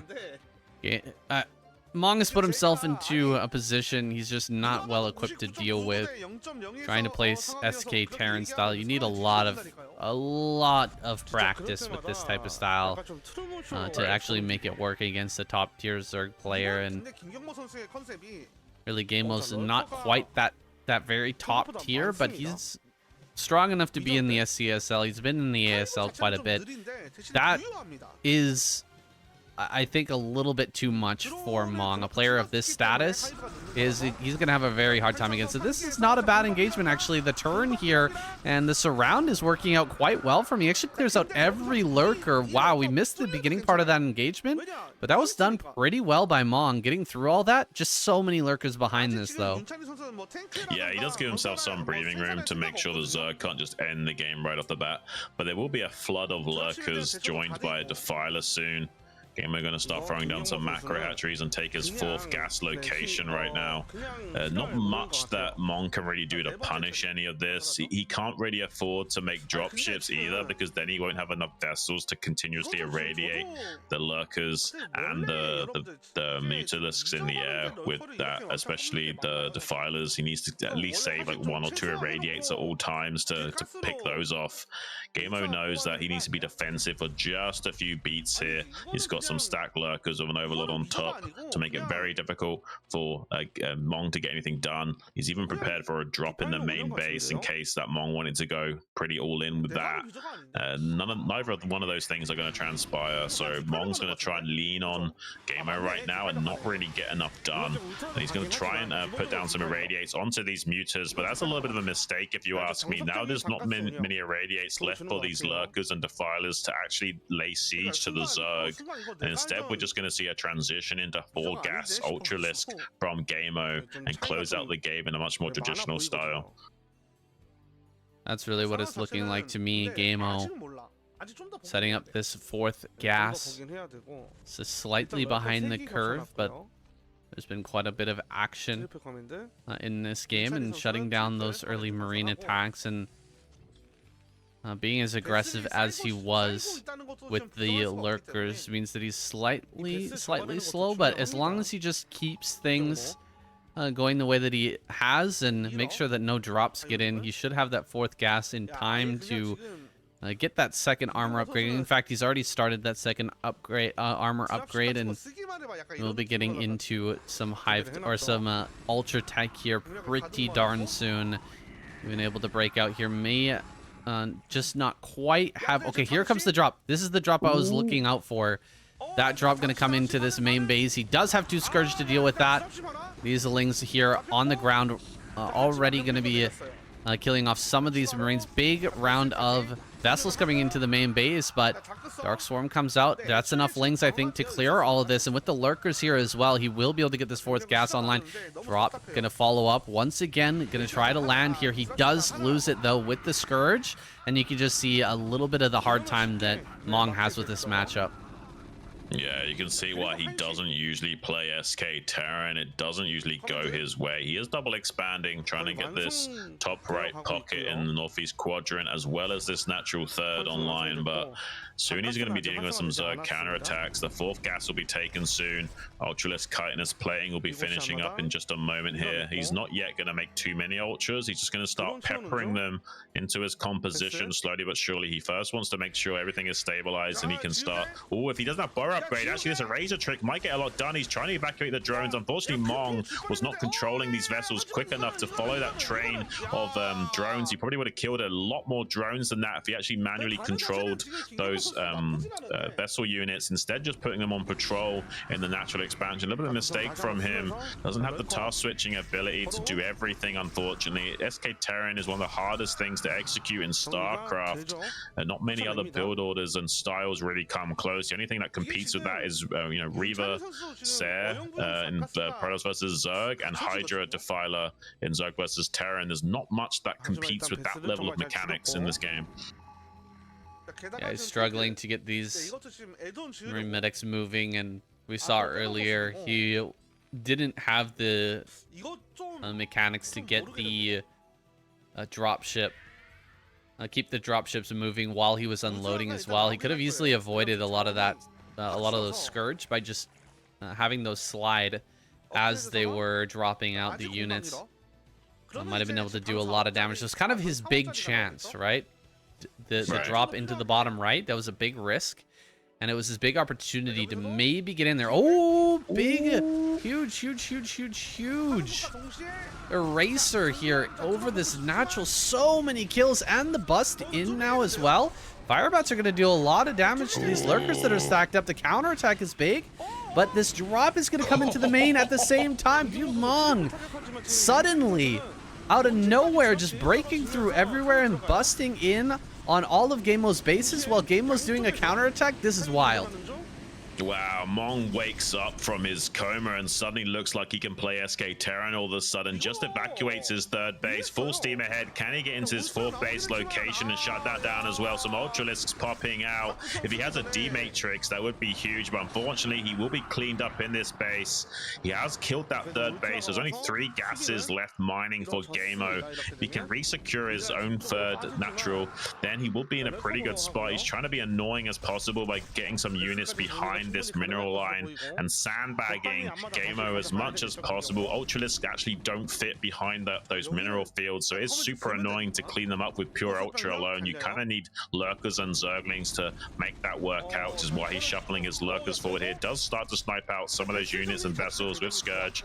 Mong, though, trying to keep the pressure on, has some units arriving outside the rally point in his bottom right, but looks like those are cleaned up for the Ultra-Link forces of ggaemo. He's trying to intercept the Terran reinforcements out on the map, and has done a pretty good job of doing that. There's a lot of bunkers that have been set up in this top right quadrant of the map, though, so he might be okay against these forces. Stimming and then going back into the bunker is Mong to try and hold the line. More Zerg forces are going to be arriving momentarily, though. More Zerg coming up this ramp, gonna get on top of these bunkers. Uh-oh, the bunkers are starting to go down here. A lot of these Marines are falling. Ultra's actually cleaving through this base. Mong still has some mining over in his natural, but his main is completely mined out. His third is floating, and so this base was very important to keep alive. Triple starport behind this. Still, ggaemo limping hard in this game. He's just getting his Ultralist Cavern remade. If only he had just sat back a little bit longer with all of his lurkers and hydras and just protected himself slightly longer, he would have had these ultras out and easily, I think, been able to deal with any attacks that were coming from Mong. As it stands, this last final attack from ggaemo, having that Dark Swarm in the mix, is actually going to help him to win this fight. He kills off the last remaining Marines and Medics. I think he's got this, regardless of all the insanity that happened there at that mid-game transition point. Mong not able to break through everywhere. Yeah, there's just no way of covering this base in the top right and the natural third. One of these bases has got to give, maybe even both of them at this present time.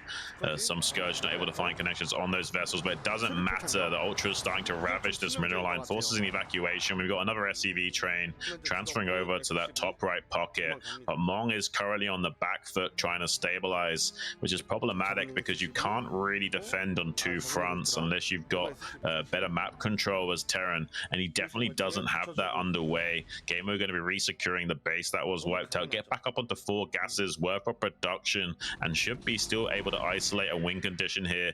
Mong needs to blanket all of these ultras with irradiates and then avoid an engagement, otherwise that irradiate will act as a double-edged sword and help cleave through his own bio units with that splash damage potential. Here comes some Scourge as well, killing most of those vessels. That might be some of the final nails in the coffin that ggaemo needs to close out this game, Saiyan. Well, only now getting his base over at the third back up online. ggaemo gonna come in here and deal some damage to these bunkers, start to take out a couple of those, shut down this base over in the top right again.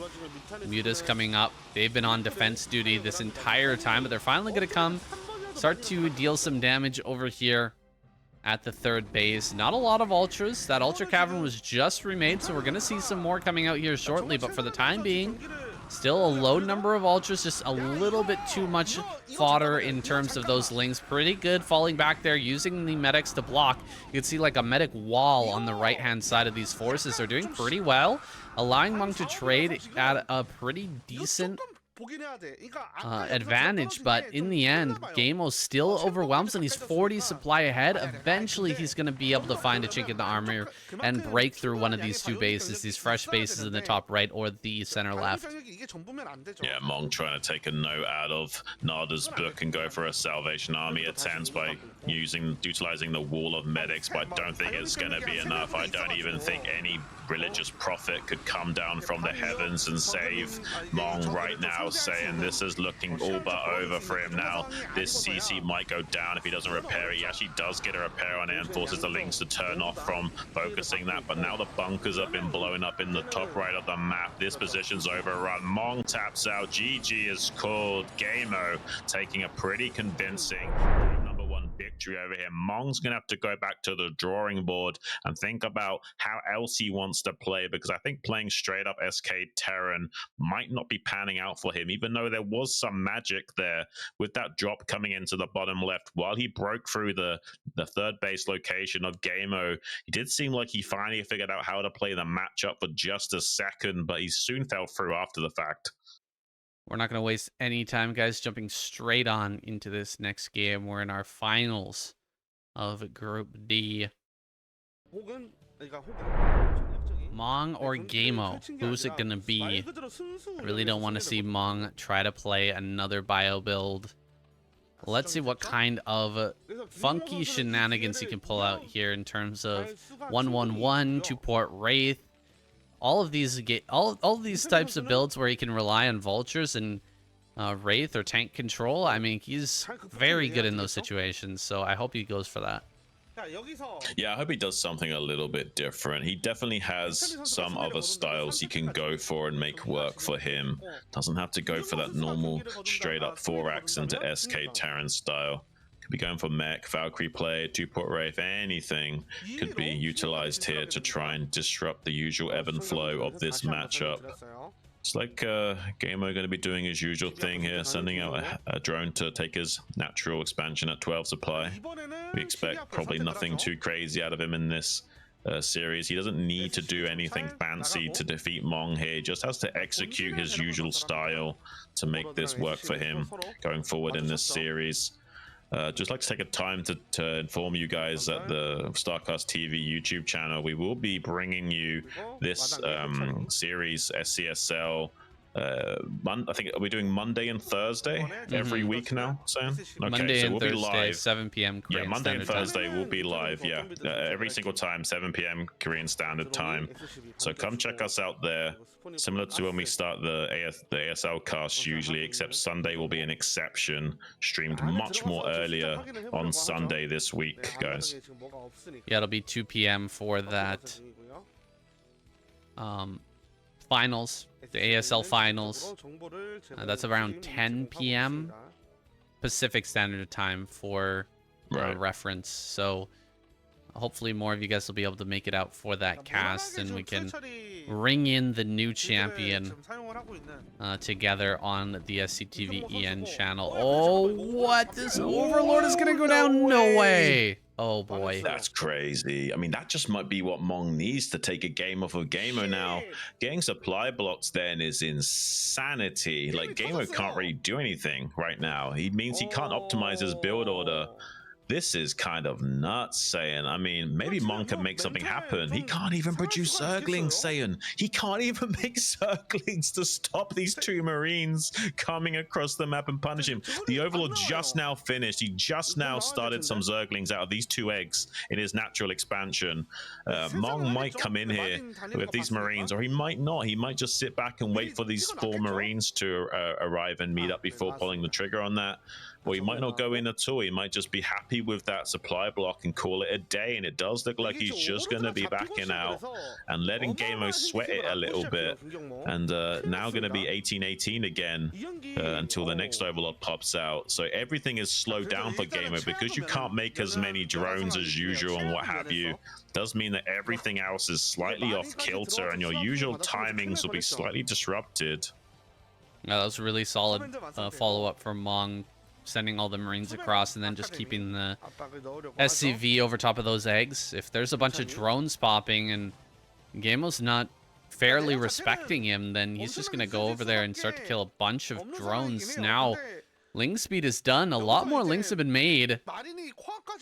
Does Mong realize what kind of trouble he's in right now? He's actually going to fall back to a bunker in his natural, but ggaemo is continuing to produce lings. He's being very aggressive here. He's just going to try and dive in and get the kill right now. A emergency supply depot coming up in this natural. He's going to have a nice little wall. And with the bunker in the mix, I don't think the ggaemo can break through here. He might be able to kill quite a few Marines, though. Yeah, he's going to try and pull the Marines out of position with these 3 lings. These are like bait zerglings to force Mong to make a mistake here. But Mong is doing exactly what he needs to and just keeps the Marines inside the mineral line. So there's no way. Oh, the SCV that finished the supply depot did slightly disrupt the line a little bit. Beautiful block with that one SCV that finished putting supply depot, though. When all said and done, this is going to be a Mong successfully holding this. Really well done from him not to be baited out of position by those initial speedings. Here comes another 4 lings for a run by attempt to get into the main base. Beautiful medic block, though, shutting that down. Wow, Mong really showing some impressive play there. One Zergling did slip in to get a full scout off in the main base. When all said and done, ggaemo is in trouble. He needs to make something happen in this game. If Mong somehow manages to lose it, I don't even know what to say. This should definitely be a Mong victory. Yeah, this would be more of a throw than the, you know, BBS. Against the Nexus first with Snow. This is such a great, it's such a great position here. All you need to do is just build turrets. That is it. And you can see there's only a few drones over here at the natural. As long as he just builds like 3 turrets at each location and just keeps building turrets, the more mutas that arrive, he's going to be absolutely fine. That Ling not able to do anything. As the Marines pop up, they're able to mop that up, and turrets are continuing to be added. Look at how few drones there are, and this is completely all in. Yeah, it's completely all insane. He can barely afford to make non-stop Mutalisk off these. Wow. Oh, he loses a Mutalisk for free. I mean, what a alley-oop setup here from ggaemo. It's like he almost wants to give Mong a fighting chance in this series. Can't really do anything now. He hasn't even got enough Mutalisks to start one-shotting these Marines right away. He's only got 4, so he has to instead like just try and get a little bit of harassment done.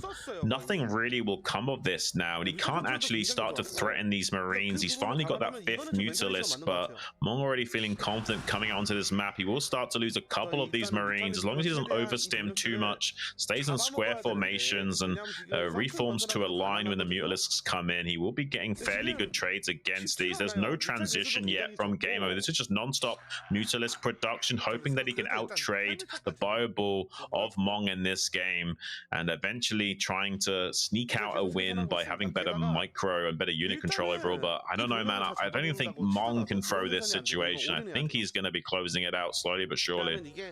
I don't think even Tyson could throw this, guys. It's unthrowable at this point. ggaemo, I mean, he is just grasping at straws. He's supposed to be, you know, killing turrets and dealing damage to the Terran player right now, and he's doing nothing but just sitting here trading with the Marines. Mong is continuing to grow, and ggaemo is completely stagnant in his growth. He's not able to make anything more, not able to make any drones back at home. Nothing but Mutalisks coming here. And even if he overwhelms these Marines and somehow beats this bio ball, there are so many turrets that have been built. Like, there's no reason not to build 4 or 5 turrets at each location. So, of course, Mong has done that. He's kind of secured his follow-up here, and he's getting his starports out. He just needs to sit and just wait for ggaemo to tap out of this game, because eventually he's going to have that splash damage, and it's going to be lights out. Yeah, I mean, if Mong was being a little bit overly aggressive and tried to somehow come out onto the map with these forces, that would be a little bit silly. That's why he's not being so crazy as to come out. ggaemo is finding some good trades with these mutas, but he's losing enough of them that Mong is still sitting pretty. And as you were saying, he has got 4 turrets at each location. You're going to be getting that armory online as well, so he can put a faster clock onto ggaemo and just get a couple of Valkyries out from the get-go. And once he gets up to like 2 to 4 Valkyries, there's not really any hope there for ggaemo to win this. He's got a few Zerglings ready to maybe pounce on this Bioball and see if he can punish him. If Mong's a little bit too aggressive with these bio units, there is a chance that ggaemo could counterattack this and pop the bunker after the fact. But as long as Mong just has some good bio control here and doesn't lose them for free, he should be in an okay spot regardless. Yeah, he's just slowly closing this out, building more Marines, getting those Valkyries going. These mutas have nothing to do here, and GG is called. There it is. ggaemo taps out. Yeah, nothing too surprising there.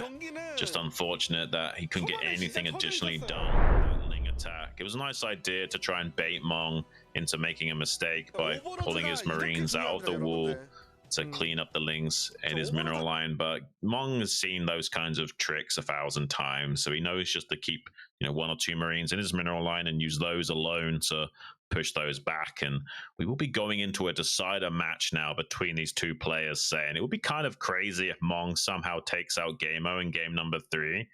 I'm going to run to the bathroom. Why don't you quickly introduce these players coming up now? All right, will do. We're gonna hop right in, guys.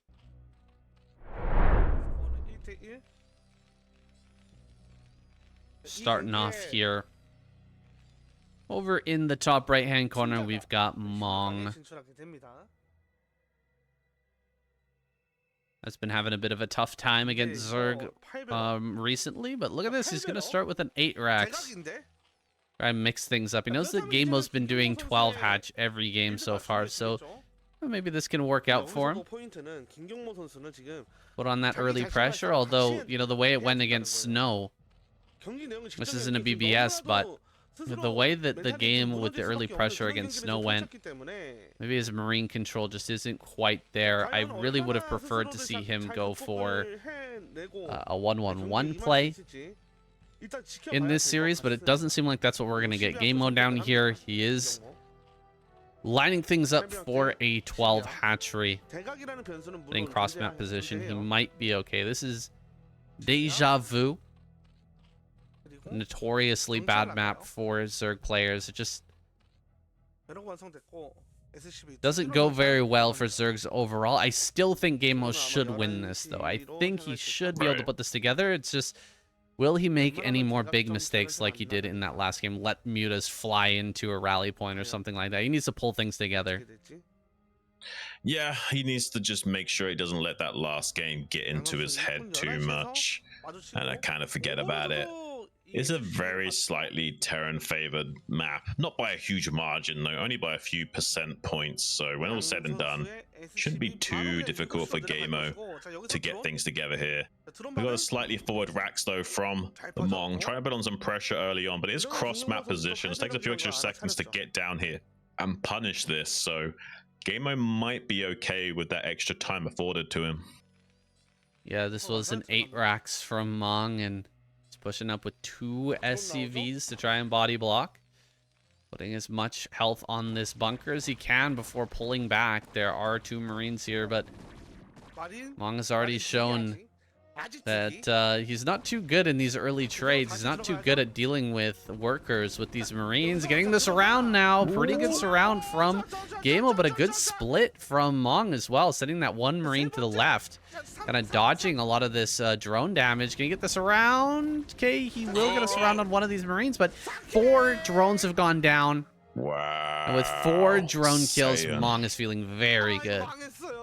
I mean, you only need to kill 3 to start to feel okay about it. Getting the 4 really does start to put you ahead. Now he's trying to run back to the safety of his wall. ggaemo in hot pursuit, wants to try and find some compensation. Maybe he can kill 1 or 2 of those Marines on the exit. Looks like there's a sacrificial lamb that's been split off just to guarantee at least 1 of these Marines getting back to the safety of his wall. ggaemo chasing that down with a single Zergling while checking the natural of Mong. Sees the bad news that the wall in timing is all cleaned up and nicely plugged up with that SCV that's on the retreat as well. So not really able to find any compensation for that is ggaemo, and will be maybe forced to think about another all-in attempt to try and, like, you know, come back in this game. And Mong getting inside this base potentially with the SCV. Okay, not actually trying to go in. Okay, now he goes in for the SCV scout. I was about to say he needs to actually confirm this from ggaemo and make sure there's no Hydra Den for a lurker bust. He's gonna get in there now. I think that layer just started, so everything's been pushed back a lot for ggaemo. One thing I think that ggaemo kind of hamstrung himself in this game by fighting with the drones and going that hard with the drones to try and get that kill on all the Marines, but making Lings behind it as well. Generally, if you're just gonna go completely ham with the drones and just try to get those kills, then you build all drones behind it. and in that way you kind of at least recover pretty cleanly with your economy, despite losing a few drones here and there. But with the addition of these, I mean, he didn't make too many, so I can't fully fault him here. Just made 6, so 3 extra drones still would have helped a lot, but yeah, it does seem like a bit of a misplay to me. You know, if you got those lings on the way and they're just about complete, you can just pull the drones away. He didn't have to commit that hard and lose that many drones. It can be deceptive. It looks like ggaemo has stabilized his economy by how many drones he's been able to produce, but I would just like to point out that he was a minute behind the relative timing anyway because of the initial 8 racks, and now he's putting himself back another minute by making that spire so late. So it's kind of like he's opening 3 hatch but only having 2 hatcheries worth to produce out of. So he does have the economy now to stabilize, but the timings are going to be favoring Mong by at least an extra minute has been afforded to him to get his own optimization set up back at home. It's going to take so much longer for these mutalisks to come in when he would usually like them to, even after that early damage. So not really much can be done to punish Mong now, which means he can easily go up to his 4 axes with not that many turrets being produced as well. So that kind of makes up for the fact that ggaemo's been able to squeeze out these additional drones. He's getting a 3rd base on location. Mong doesn't yet know about that. He's got an SCV scout coming down. He might be wanting to confirm whether or not that is the case. He probably wants to at least check the natural expansion for the 2nd guess. How many drones have been made? Come into the main. Probably won't be able to identify this 3rd base for quite some time. Wonder how far along we are with the Marine range. Marine range is finishing up here even before the Mutalisks arrive. There's hardly going to be any opportunity for ggaemo to dive in. In these games so far, Mong has shown a bit of a lack of turret building over top of these barracks. Maybe that's something that ggaemo can exploit. He's actually going to add the 2nd turret this time, but in the past, there's been times when it seemed like Mong just didn't quite have the amount of turrets he needed over that barracks, and once you get in and start to kill those turrets, and then you can slip lings by, things get very scary very quickly. The Terran can just fall apart. ggaemo going to have to be looking for some sort of play like that. It's going to be very hard to transition otherwise if he can't get something going here with this Mutalisk ling play. Yeah, the thought process behind that is assuming good bio control with just 1 turret. As long as you've got the 4 racks worth of bio production, you can kick the mutas out of the main base and keep some additional Marines positioned there to do so. Mong wisely going to be taking 2 turrets this time around, so we can keep this force out on the map slightly to threaten counterattacks. So the mutas can't just commit to the main base and kill SCVs for free, because he would then be susceptible to being counterattacked by Mong. So now though, I don't know, like we'll have to see how good Mong's bio control. He should probably be okay in this game, but I feel like ggaemo might still be able to find a win condition here just because of how weak Mong usually is with his bio control overall. Yeah, he definitely does struggle with this, and he's hanging in there pretty well so far. Oh, this turret wasn't repaired, so maybe that thing's gonna burn down and we'll end up with just 1 turret over the barracks I was talking about earlier. Factory is done. Double starport there on the high ground. Here comes the Queen's Nest as well. Mong hasn't moved out as aggressively this time looking for a fight, and so there hasn't been this opportunity for ggaemo to actually wipe out that Marine medic force. He's just kind of waiting for everything to come online here and taking it very slow. Oh, he scans. He sees what ggaemo is up to, and he actually canceled 1 of those starports. He's gonna go for some sort of fantasy-esque play, get into a vessel and a tank, and just try to get a push going. Yeah, I think that might be a good idea. I mean, ggaemo will be on a clock, and he's slower with his tech timings than usual after all those early game shenanigans. This might be able to pan out. Might better get a tank push going and really start to put the pressure onto ggaemo. Enforce a response out of him. He has got some lurkers morphing in, but he's going to get on top of those in a few moments before they can even finish hatching. This might be problematic for ggaemo. If Mong gets a good surround and target down on these lurkers as they hatch, ggaemo is going to be desperate to siphon up a few of these marines and then go in for a counter with the lings as the lurkers hatch. But because of the staggered nature of when these lurkers were morphed, it doesn't seem like he's able to pull the trigger on something like that. And he can't actually get out with all of these lurkers. So when all said and done, Mong has a strong chance of pushing through this army. Does get a couple of those lurker snipes as well. Looking pretty okay for Mong in this game so far. ggaemo's holding the line and is keeping him on the back foot, but he's kind of desperate to stop this bioforce from coming out onto the map right now because he hasn't got a lot back at home to defend. So this is kind of his defensive force right now. And if somehow Mong pulls the trigger on breaking through these weakened lurkers, ggaemo could just fall apart. That was excellent for Mong getting out and on top of those lurkers just in the nick of time. If those had all finished up there on the high ground, it would have been much more difficult for Mong to push through all of that. As it stands, he's out on the map unleashed and looking for more damage. 2 lurkers more go down in the middle of the map. That's some great trading for Mong. Getting rid of those right now, and still not able to engage with these lings and mutas. He's actually going to go around for a counterattack. Can he actually do anything back in the base of Mong? Mong actually turning around and running up onto this high ground. It's that stim, and ggaemo just going to bail out of this situation. Oh, all the lings. Oh, the lings going in the wrong direction. A bit of pathing issues there. He loses a good group of lings, and we'll be able to bring some lurkers forward, but he needs to buy a lot of time here, and Mong is just not going to give it to him. With these tanks sieging up, he'll have to back up. Oh, there's the array. He does snipe one of those tanks, but now we got a big scan trying to bust out through this. So the mutas are still stacked and not spreading. Most of those will fall as a result. Just 4 mutalisks remaining, 2 of them on red HP. He has to pull back. He just needs to buy 30 to 60 seconds worth of time for his tech to come online. Mong knows it as well. He did snipe one of those tanks, which will buy him some valuable time, stopping Mong from just attacking so quickly across the map. But now finally Mong feeling renewed confidence again. Now the defilers are out, ggaemo is actually just going to tap out and leave. Even though he had defilers out, I guess he didn't feel like he could hold off against Mong's tank push regardless. And Mong is going to be causing a little bit of an upset here. I really did feel like ggaemo was going to be able to take him out in this loser. Maybe a little bit of tilt from ggaemo in this game. Not able to close things out, Saiyan. Ah, that was rough. ggaemo.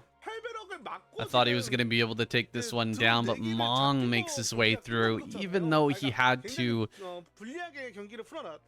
rely on his TVZ. Played out of style, kind of a different style of Mong than we usually get to see. Relying on that bio control, he manages to make it through just barely over ggaemo. And we're gonna have like his, go ahead. It seems like his SK Terran is just barely strong enough to beat the lower caliber Zergs. Maybe it's only the absolute best of the Zergs that really give him trouble, and he has to mix things up a little bit. Maybe he's a much more well-rounded player than we give him credit for. It's just at that higher echelons of play, he's not able to combat the superior mechanics of someone like Sulky or Jaedong or Killer, who can execute their mutalist control so well that they'll close out games against him purely based on control alone. Maybe some of these other guys are not nearly up to scratch enough, and he can actually hold his own against them. So there you have it, guys. Snow and Mong making it through in Group D. On Monday, we're going to be hopping into Group E. Best, 815, Sock, and True. That should be a lot of fun. That's going to be coming up right after the ASL Finals, right? The day after ASL Finals on the 25th. Don't miss out on that, guys. Definitely join us for that live stream. It'll be a lot of fun. If you can't, if it's not possible to show up at 2 p.m. at Green Standard Time, we totally understand. You can catch it on the SC TV channel, StarCastTV. Definitely go over there and support that channel. Make sure to check the links in the description, guys. Support on Patreon. We really appreciate you. A lot of that money from the Patreon channel goes directly towards the prize pool here for SCTV, and it keeps this awesome little tournament going. It's a great compliment to the ASL. Absolutely, saying I'm looking forward to this next group coming up. Not only do we have Best in that, but 815, named after the map 815, that weird map where the ramp was like barely big enough for a Hydra to get up and down from the main base. He's a very technical player that's capable of a whole range of cheese. So I'd love to see what games are going to be transpiring there. Hopefully Sat can redeem himself. He's been kind of slumping a little bit recently, having some chokes. True as well, the StarCraft 2 player. That'll be interesting to see how he's stacking up against some of these guys. He did okay in the ASL. Maybe he's been improving as well. I'd love to see those games coming up soon. That will be on Monday, though. So from now on, just to reiterate, on Mondays and Thursdays at 7 p.m. KST, we will be streaming SCSL live over on superlive.com/SCTVEN, similar to when we do the usual ASL timings. And I hope to see you guys there. And they should be later on uploaded onto the StarCastTV YouTube channel at similar pacing as ASL gets to twice a week. So we're going to be doing this regularly now, guys. So come hang out in the chat with us and show us some love, show us some support. We've been really thankful from you guys and the comments you guys have been making, and we will continue to bring you guys our absolute best of casting ability in the future. Bear with us as we get set up here. Bear with me anyway. I'm the one who's controlling all of the different scenes and all that stuff, and can get a little bit complicated, especially with a new show, but we'll dial it all in, and you guys can, of course, leave your comments and let us know what we could work on. What would be,